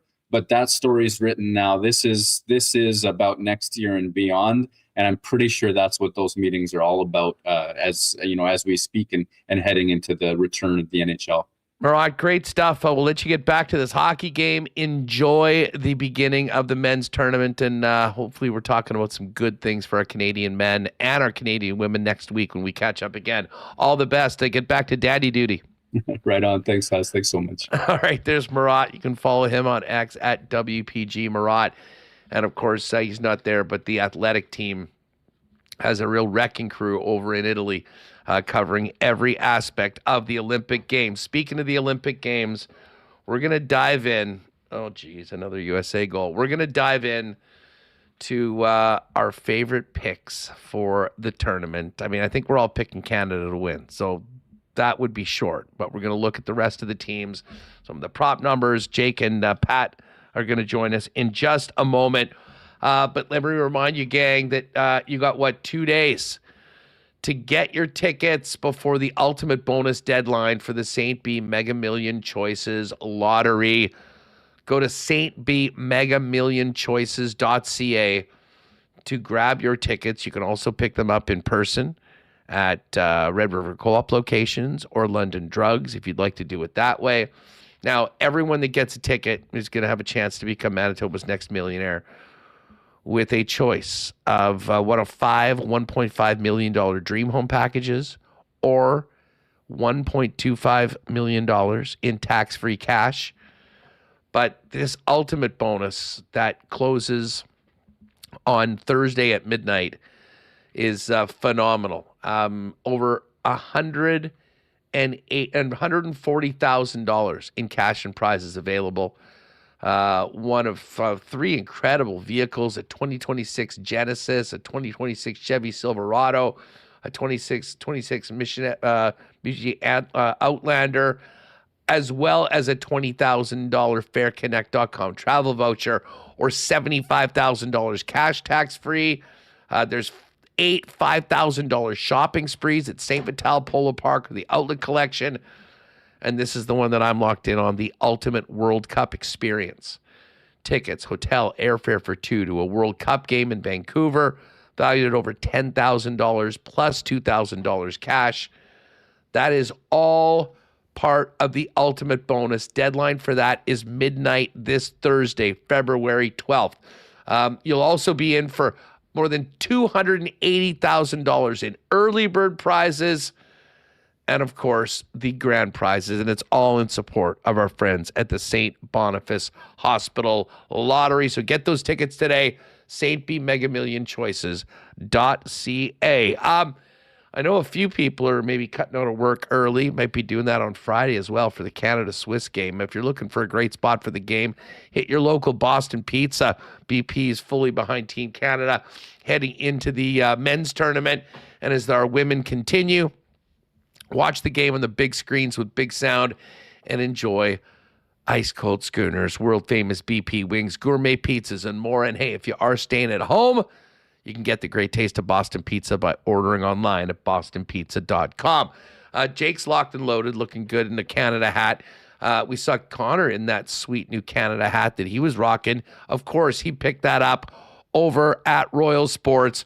Royal has got great Olympic and Team Canada gear ready right now. So if you've been procrastinating, waiting for the puck to drop for the best on best tournament, now's the time to get down your Olympic headquarters, Royal Sports. Tons of Canada gear, World Cup gear as well for Team Canada, and the best in NHL, NFL merchandise. And Seahawks fans, stay tuned. Those championship hats and shirts should be in pretty darn soon. Royal Sports, 750 Pembina Highway. Check them out on Instagram as well at Royal Sports Winnipeg for the latest merchandise drops and sale information. All right, the boys are ready to go. We're going to do best bets for the Olympic hockey tournament. First up, though, let's give a big cheers to our friends at Winnipeg's favorite local brewery, Little Brown Jug. You train day in and day out, learning new techniques, approaching new concepts, and living out the thrill of achieving your goals. Building a craft beer is no different. While you spend your hours on the ice, we spend ours here, brewing our trademark beer. Again, and again. Here's to pushing the status quo and challenging ourselves to build something memorable. 1919 by Little Brown Jug.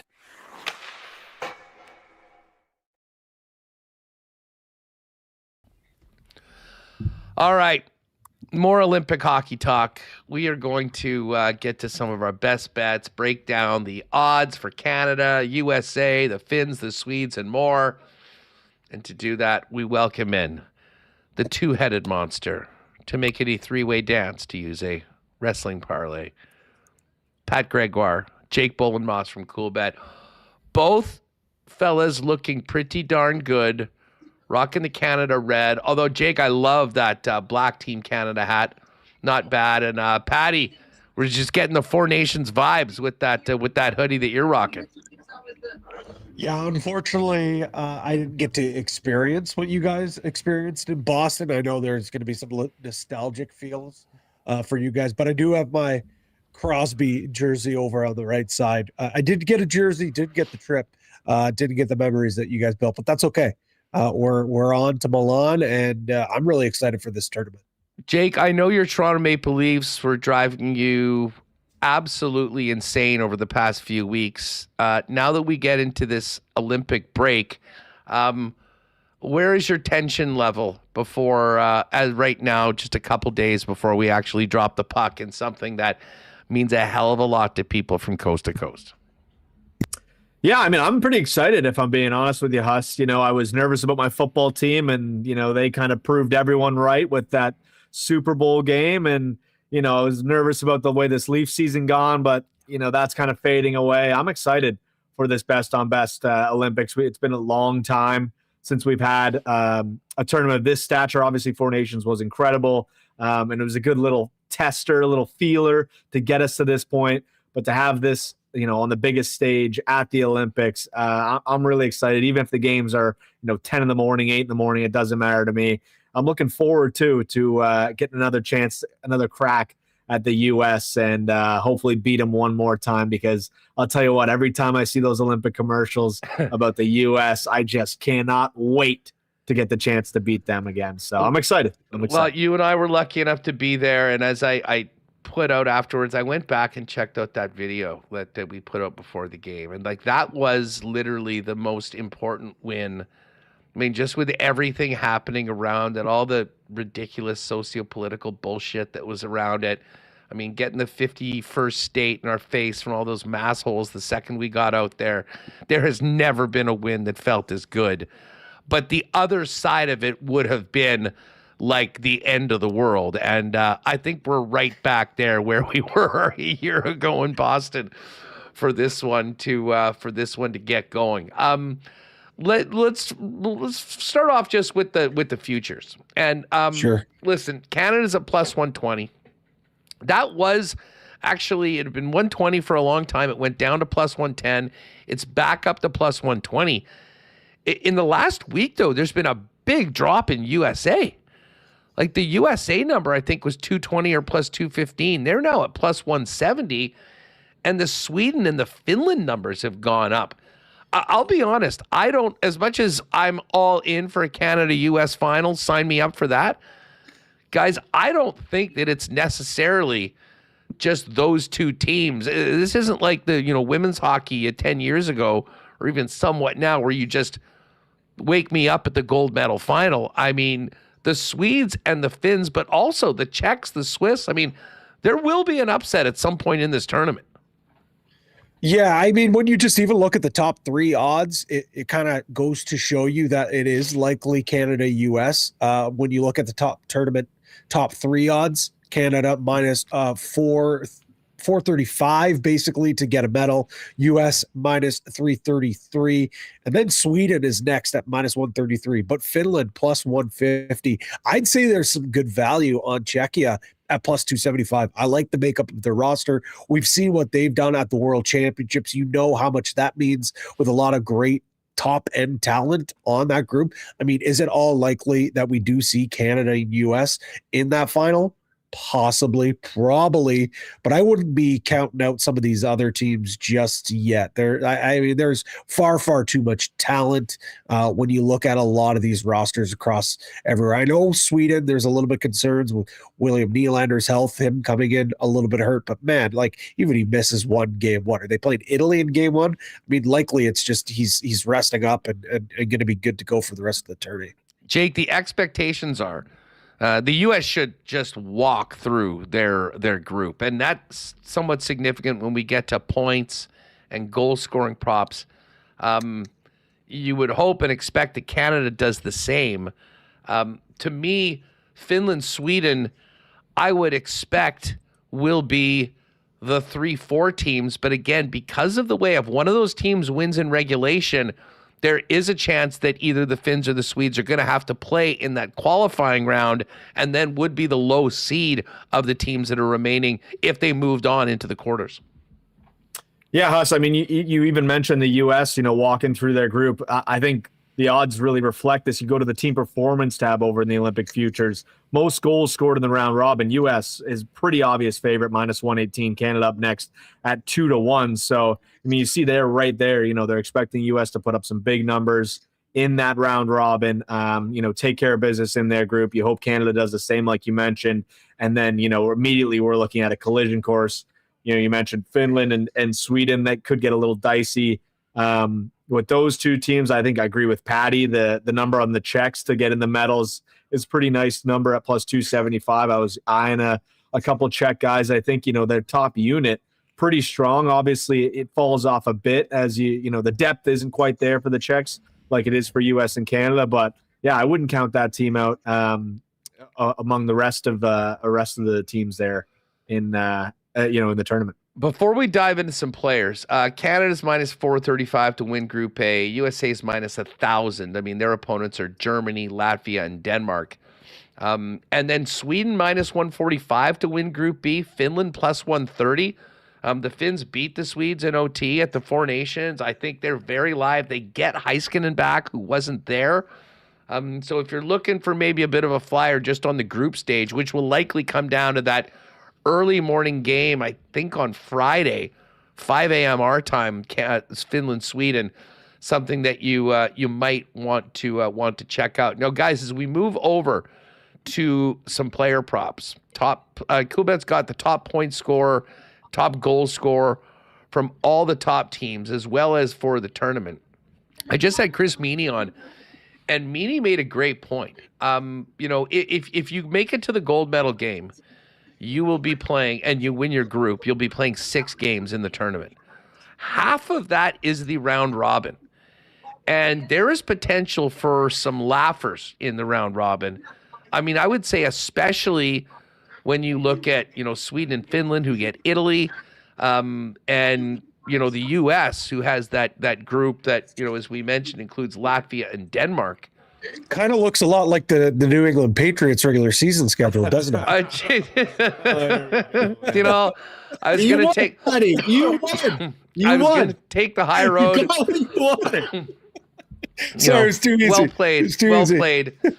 But when it comes to like the tournament top scorers overall, like I think there's some pretty good value on some of these Team USA guys, even though I hope they'll be very quiet in a potential gold medal game, and just that they might be able to pad the stats big time in these first 3 games.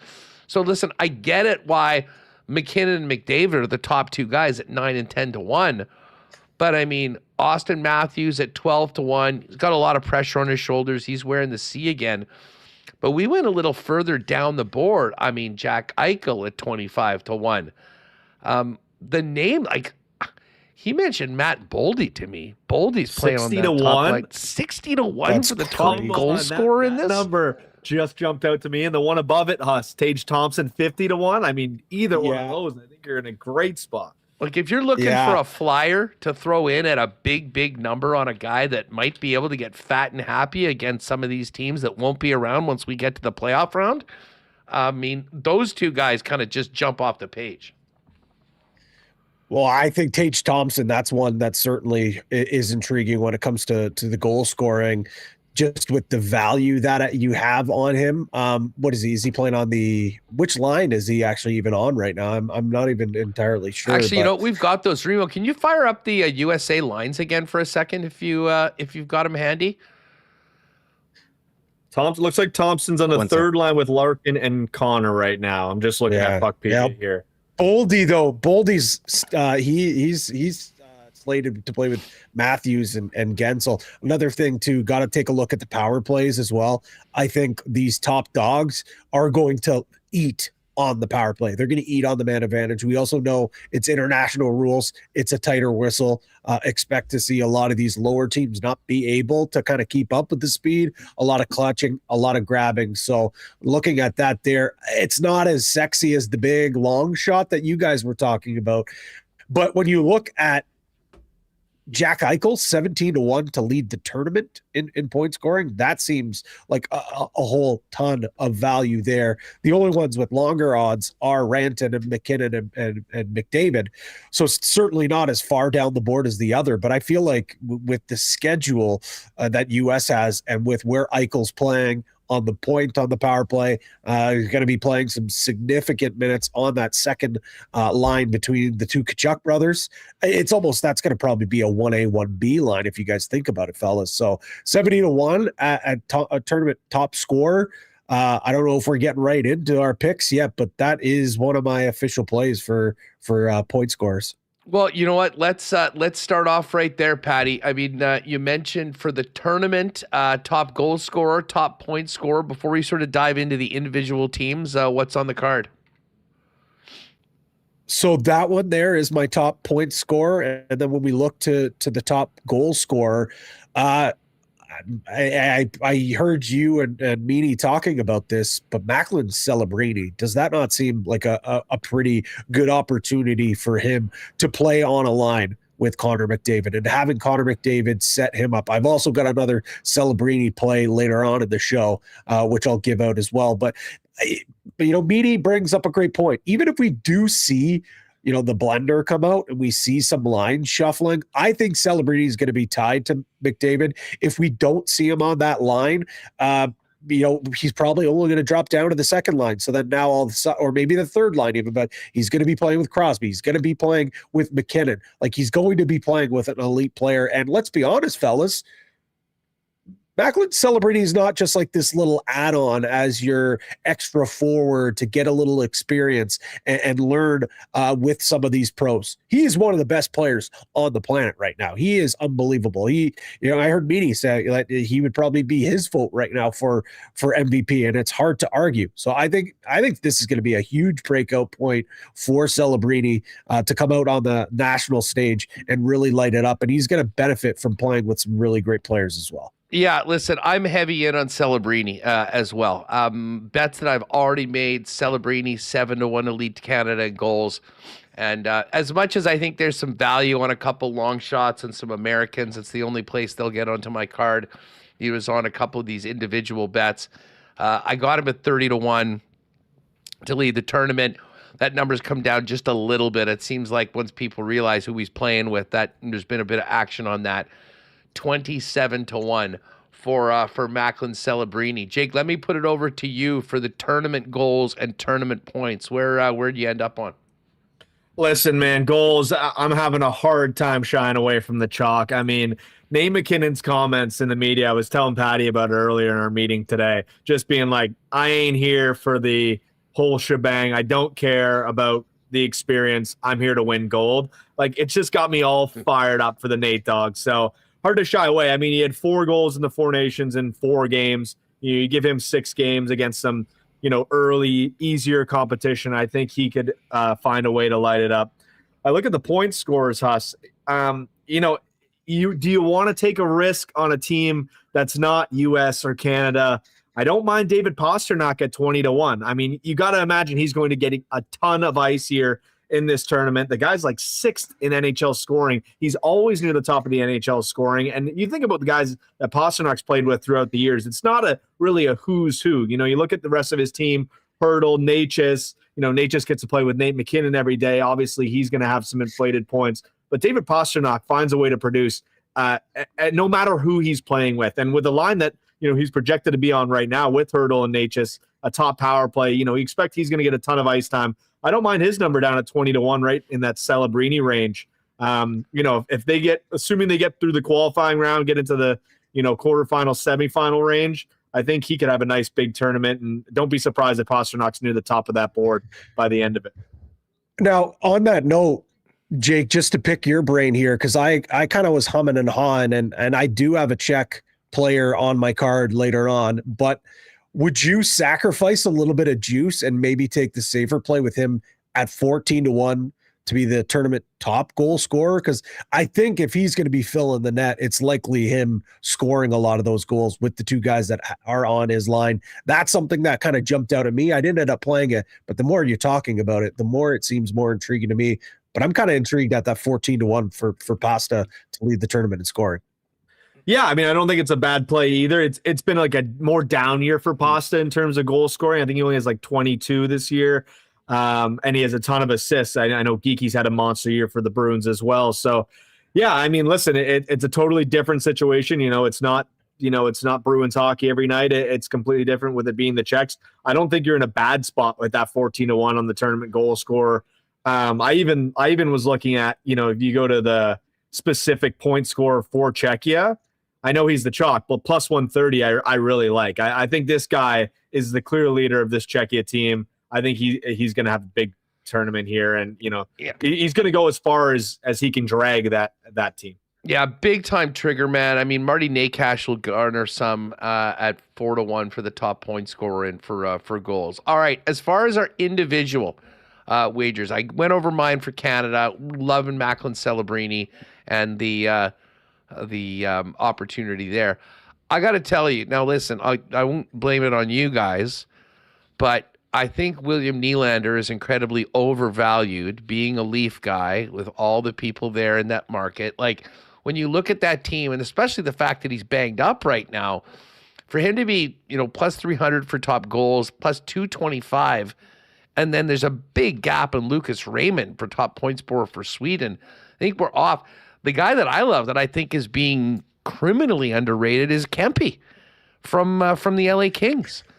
So I'm jumping on Kempe at 5-1 to lead Sweden in goals, considering putting him on at 9-1 for the top point scorer. There is some intriguing defense numbers on the Swedish team for Rasmus Dahlin. I mean, even Erik Karlsson, who is going to be a big part of that power play. But I'm going to lean to Kempe for my picks for Sweden.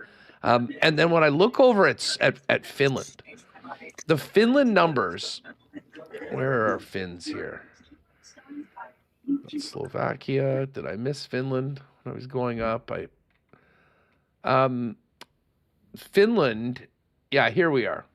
So Rantanen obviously is your leader 2-1. Aho plus 500. Lehkonen and Mikael Granlund at plus 650. Rupi Hintz at plus 750. Hintz is going to be playing with him again.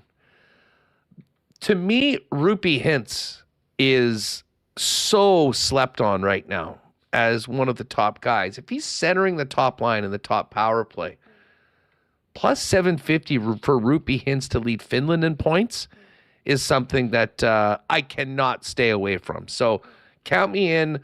I got Kempe futures for Sweden, and I love Rupi Hintz. Maybe not necessarily to lead the Finns in goal scoring, but at the same number for points with the amount he's going to play and the opportunity he's getting. I think he's very, very live for the points. And then, there is Germany. Listen, Leon Draisaitl's the dog there. Surprisingly, he's only even money to lead them in goals.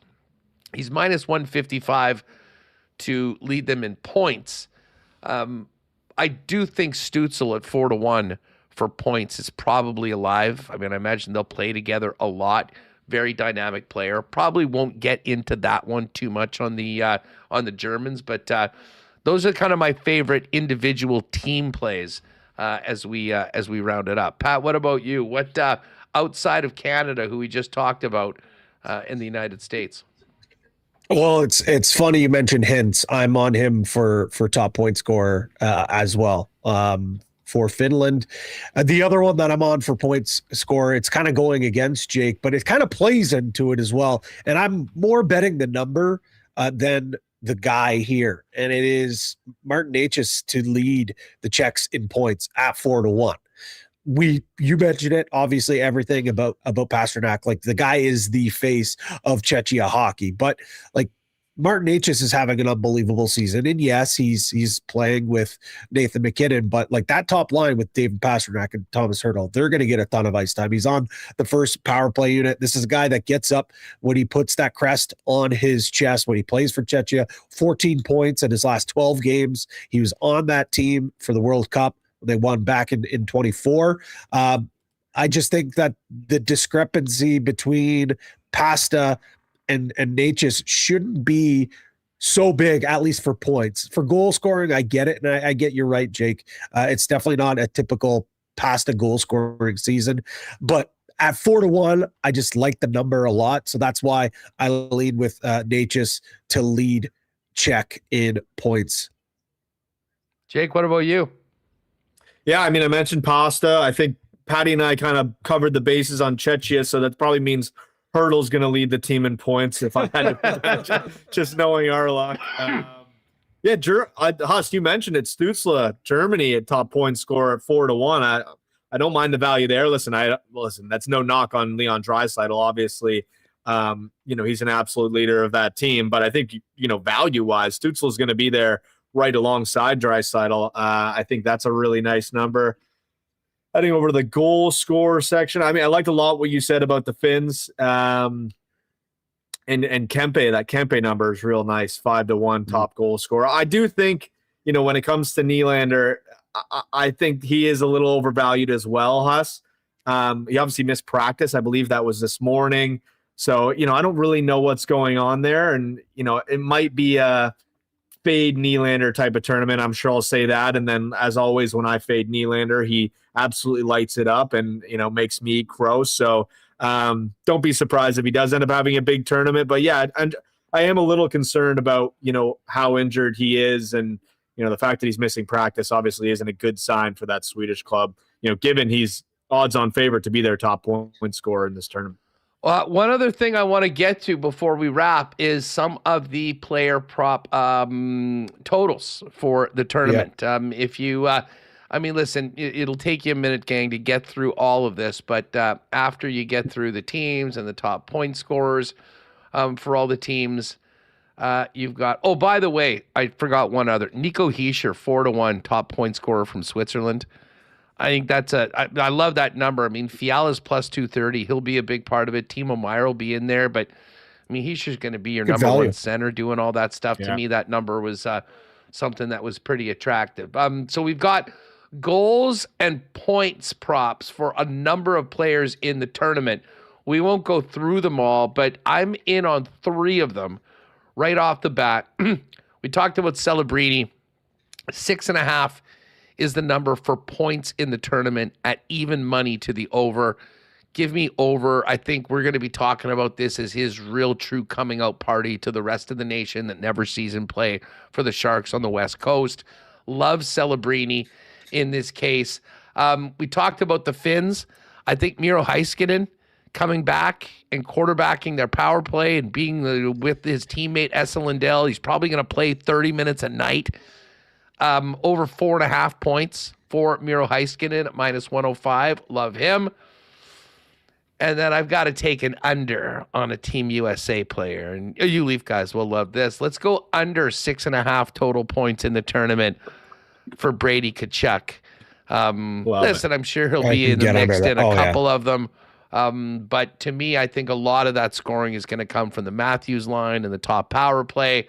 And even on the line that he's on, with his brother there, I trust his brother to score more than Brady. So under 6.5 for Brady Tkachuk is what I'm on. Those are sort of my 3 favorite props. Pat, what about you? I've got 4. One of them is the Miro Heiskanen. It's I think that's just insane value for him to get 5 points, and you're getting it almost at even money. It doesn't make sense to me. The Nate Dogg, we talked about it. 3.5 goals at +130. What are we talking about here, guys? I was dumbfounded when I opened. I saw 3.5. I'm like, yeah, 4 goals. That makes sense. He scored 4 in the 4 Nations. Then I opened it, and we're getting plus money on this. Like, Jake, you nailed it with the comments. Like, it is so funny. Go to the Athletic and read it. It's hilarious. I want to enjoy myself, but I'm not here to enjoy myself, he said. I'm going to do everything I can to play well, and hopefully it's enough, and hopefully I can contribute. Don't you have to take this all in? No, he responded. He's locked in. Jake and I were talking about this earlier. Great to see Team Canada out there supporting the other Olympic athletes. I don't see Nate Dogg out there. I don't know. He might be in the gym right now. Get ready. That guy's absolutely locked in and ready to go. Everyone wants to talk about Connor McDavid and his first opportunity to compete for a medal and how much he wants to win. I think we're sleeping on the tournament that Nate Dogg is about to have. And I think you guys are spot on. You talked about possibility for him to lead the tournament in Canada in goals with a good number. I'm on Celebrini as well, Huss, but I'm on him for goals plus money for him to score 3 goals. He might score 3 goals on McDavid's line in the opener, for crying out loud. And then last, but certainly not least, again, Huss, we are aligned on a lot, and that is scary. Just like the Super Bowl. Adrian Kempe, over 2.5 goals, plus 150. If William Nylander is out in game 1, he's playing on that first line. Even if Willie comes back into the lineup, or if he does play, Kempe's going to get a lot of time. And if you watched the LA Kings or last couple of years in the playoffs, who's a guy that comes up with big 100%. goals? Who's a guy that is clutch, ice water in his veins? That's Adrian Kempe. I love this. This might be my favorite. Plus 150 makes no sense. Evdog and the fellas were asleep at the wheel making Jake, any more on the player over unders? Yeah, I mean, Patty mentioned it. Nate Dogg over 3.5 goals makes a lot of sense to me. Plus money is crazy. I think this guy, what's the one thing that Sid has over Nate Dogg right now? It's that Olympic gold medal. Sid's got 2. Nate Dogg hasn't got his chance yet. He's going to be wanting that. And not to be not to be pushed aside, I think the number on Sid's pretty nice too, over 6.5 points.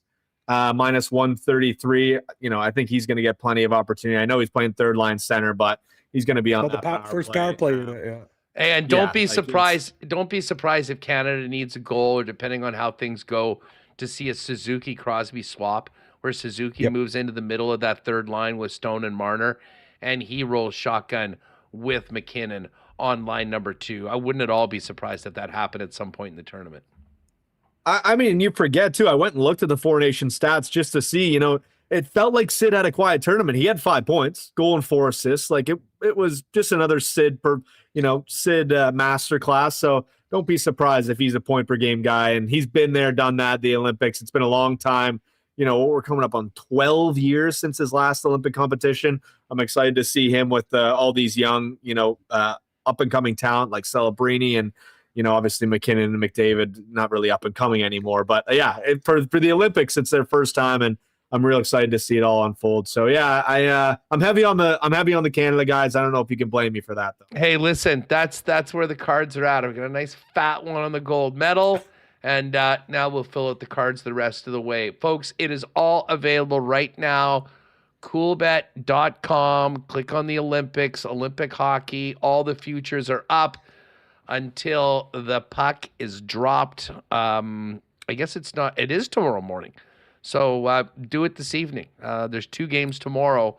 When it comes to the games, we got Slovakia and Finland. Finland minus 435, I should say. Slovakia plus 340. I might jump on that Finland puck line, to be honest with you, at minus 149. Just looking at the discrepancy. Not a lot of NHLers on that Slovak team. And then, of course, Sweden and Italy. You want a Cinderella story? How about Italy? 56-1 to win their opener against the Swedes. And then the next day, Switzerland, France, Czechia, Canada, Germany, Denmark, Latvia, USA. And the game that I'm already circled, Remis and I have been talking about getting up 5 a.m. Friday morning, Finland, Sweden. Yeah. What a matchup that is going to be. Patty, before we go, I know you guys have some promos and a lot of things kicking around at for folks that want to jump on. Yeah, absolutely. Quickly, though, if Italy does pick up that one, what is it? The miracle on gelato? Is that what we'll call that moment or what? The Milan Miracle, who actually, funny enough, was what was his name with the wrestler with the thing? Santino Marella used to refer to himself as the Milan Miracle. So this would be the Milano Miracle, I guess. Yeah, I love it. We wouldn't be a major event without a major Coolbet campaign. So if you go to the promotions tab, you're going to find Coolbet's Gold Rush. And that's going to unlock a profit boost for each round. Basically what it does is 2 profit boosts for the group stage. And then in the knockout rounds, you also get a profit boost. So group stage, any 2. But then when you get to the knockout stage, you get 1 for the quarterfinal, 1 for the semifinal, and then 1 for the gold medal game. All you got to do is go to that page, click that green button, and then that's going to take you right over to all the odds, and you're just going to be able to automatically be eligible to boost that bet. In on the hockey, and there was another one too for the Olympics overall. Or there was what was it, Jake? A $10,000 pool, and just every time you just opt in, and every time you're making bets, if you win, you get on a leaderboard, and there'll be a whole bunch of people getting some nice prizes at the end of it all. Yeah, big cash prizes, some free bets available as well, Huss. So you just bet on the Olympics. You've got to make sure you go to the promotion page first, click participate to opt in, and then for every $15 bet you have on the Olympics, I think the minimum odds are like -200 or something like that, you get added towards the leaderboard. If you're up there in the leaderboard by the end, I think the leaderboard's live actually, so you can see if you're on the leaderboard. You'll end up with some cash or free bets, and that one is called Winter Sports Top 100. You win your share of $10K in cash and free bets. It's all up there. I was just going to say, follow at Coolbet Canada as well on X, and there'll be links to all of these if you're having a tougher time finding it on the site. And the interesting one with that, with the points multiplier, some of the more popular events like, ice hockey, as our Euro friends like to call it, that's only a one-time points multiplier. But if you get into a little more of the obscure sports like bobsled, luge, skeleton, ski mountaineering, whatever that is, then you get a 5-point multiplier for those ones. So a pretty fun little promotion as well. And then just as always, everyone keep your eyes open on the combo cards. We'll be doing our usual offering like we'd have for the NHL, but our offering for this Olympics, I'm sure we'll have some WST combos up there. We're going to have to go offline and build an exclusive for these futures before we go live tomorrow. But we're going to be throwing out the combo cards, the exclusives each and every day. This is the first time. What'd you say, Jake? 12 years? 12 years? That's You were just a young pup the last time we had the best on best at the Olympics, buddy. It's going to be so much fun.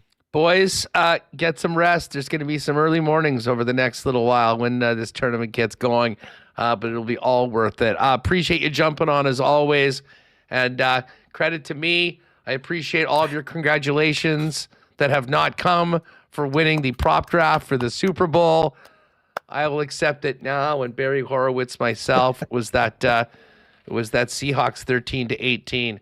Man, I was happy that Walker touchdown was called back. Needed that big time. That was a big winner. But anyways, folks, you know where to go. And again, if you haven't played a Coolbet before, you want to get in on the Olympics, use the promo code WST. Hook you up with a 100% bonus up to $200 on your first deposit. Fellas, enjoy the tourney. We'll chat soon. Thanks, fellas. Good stuff. Boss. There is Jake and Pat. You can follow them as well at @PGreggy, at Jake Bolin Moss over on X. I certainly hope that we'll be toasting some Canadian victories with Canada's iconic Canadian whiskey, Canadian Club. I think of Olympics, I think of hockey, I think of Canada, and I think of, since 1848, Canada's #1, the original Canadian whiskey. Of course, I've also been thinking about Canadian Club because the Bombers are signing all these players, including Jovan Santos Knox, who you might have missed off the top of the program, is coming back to the club. And of course, Canadian Club's the official spirit of the Winnipeg Blue Bombers. And we are counting down the days now that the Super Bowl's behind us to CFL training camps and getting back to Princess Auto Stadium, where Canadian Club is available throughout the building. Of course, you can pick up CC at your local Manitoba liquor marts. Keep your eyes out for the Canadian Club ginger ale, CC and ginger ale, and the cranberry ginger ale available in single cans, 473 mLs, when you're at your local liquor mart or a beer vendor as well.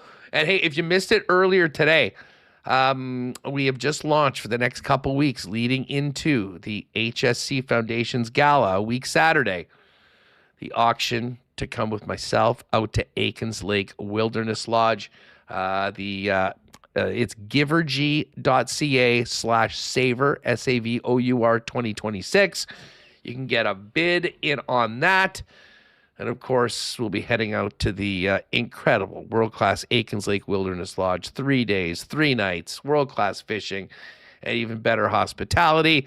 And I was talking with Pitt and the gang over at Aikens Lake. They are so excited to welcome guests back after pretty wild summer where they had to leave quite a bit or for a while due to the forest fires. But they managed to save everything. Thank God. We'll be back. Should be an incredible fishing season. They're over 75% booked right now. So you can also go to aikenslake.com to find out more information on booking for that. All right, let's get Remo back in here to finish this up. And Remo, we don't have really any good news to report from this women's hockey game. Kind of thought that we'd be up against it without MPP in it and knowing the importance, not necessarily of this game, but the one in the gold medal final. But it's kind of been more of what we saw in the rivalry series, and that's been the U.S. taking it to our women. I guess the good news is that this isn't an elimination game for Canada. That's the good news. It's a warm-up. Yeah, just a warm-up. So although the goal differential here, I mean, not really a close game, so Canada's going to have to regroup, hope they get some reinforcements in Marie-Philippe Poulin for the next one. But tough, anytime Canada and U.S. this kind of beat down, doesn't feel good watching us. So we'll see how it goes if they meet later on. Not at all. Hey, just one more why not question of the day for Not Autocorp over at Waverly and McGillivray. For those of you that were just hanging us with that last, Canada, top goal scorer in the Olympics. Who are you on? Let us know in the chat who will lead Canada in goals in the Olympics. I'm taking a flyer on Celebrini. I think this will be a great story with the gray-beard Sidney Crosby, hopefully winning a gold medal. But I think the addition of Celebrini, especially playing with McDavid, is going to be awesome. And by the way, I see Schnitzy in the chat. What's up, Zach? Zach was all fired up this morning, firing an email about the Santos Knox signing.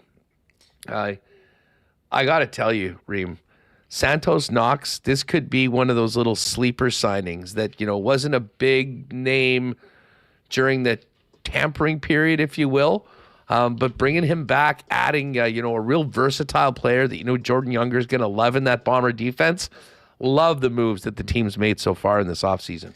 Yeah, and we just got word that there's some subtraction from the Blue Bombers. Carrick Wheatfall signing a 2-year deal with the Hamilton Ticats. So some changes to the receiving group, with the signing of Tim White.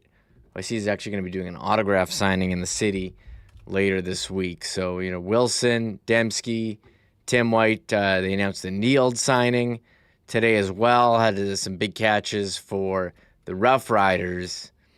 Getting excited here. Snow, it's February. Snow's going to be gone pretty soon. Thinking about football. Already thinking about baseball, pitchers and catchers reporting. This is fun. Us here. We got the Canada with the Olympic action 24/7 on my TV. Exciting stuff. When do we get Skeleton and Luge? Oh, I guess watching. The luge has been happening. Man, they go 100 miles an hour down that track. It is crazy. Bobsleds always seems to be late, so it's more the sliding, the individual ones right now. Hopefully check in some of that as well. 4-0 USA, 10 minutes left in the third on this one. And speaking of Weekfall leaving, Schnitzy in the chat. Honestly, I'm glad he's gone. Blues should be able to find a better American receiver in camp. Don't disagree on that. He had a couple big games, but wasn't really consistent and never really became a go-to guy for Zach Collaros. So we move on. Jake Serezna introduced today by the Winnipeg Blue Bombers. I know they'll have some more guys coming up, and we'll look forward to catch up with some of the Bombers over the course of the next couple of weeks while the Jets are off. That is going to do it for us today, gang. I hope you have a great evening. It's nice outside. Get out there. Looks like the Olympics out on this river trail right now. There's been so many people the last few days, and I get it. So cold for those couple weeks now. It's nice. The ice is in. So take advantage of it. Enjoy the Olympic Games. And make sure to join us tomorrow where we'll have one more sleep before Canada drops the puck against Czechia Thursday morning just after 9 a.m. Thanks to Murat, Chris Meaney, Jake, and Pat, and all of you for being a part of the show today. We will look forward to seeing you tomorrow with another Olympic edition focused on dropping the puck of the men's hockey tournament right here on Winnipeg Sports Talk. Oh, my God! Oh! Shut it down! Let's go home! Thanks for tuning in to Winnipeg Sports Talk Daily. Make sure to subscribe on YouTube and your favorite podcast feed at winnipegsportstalk.com.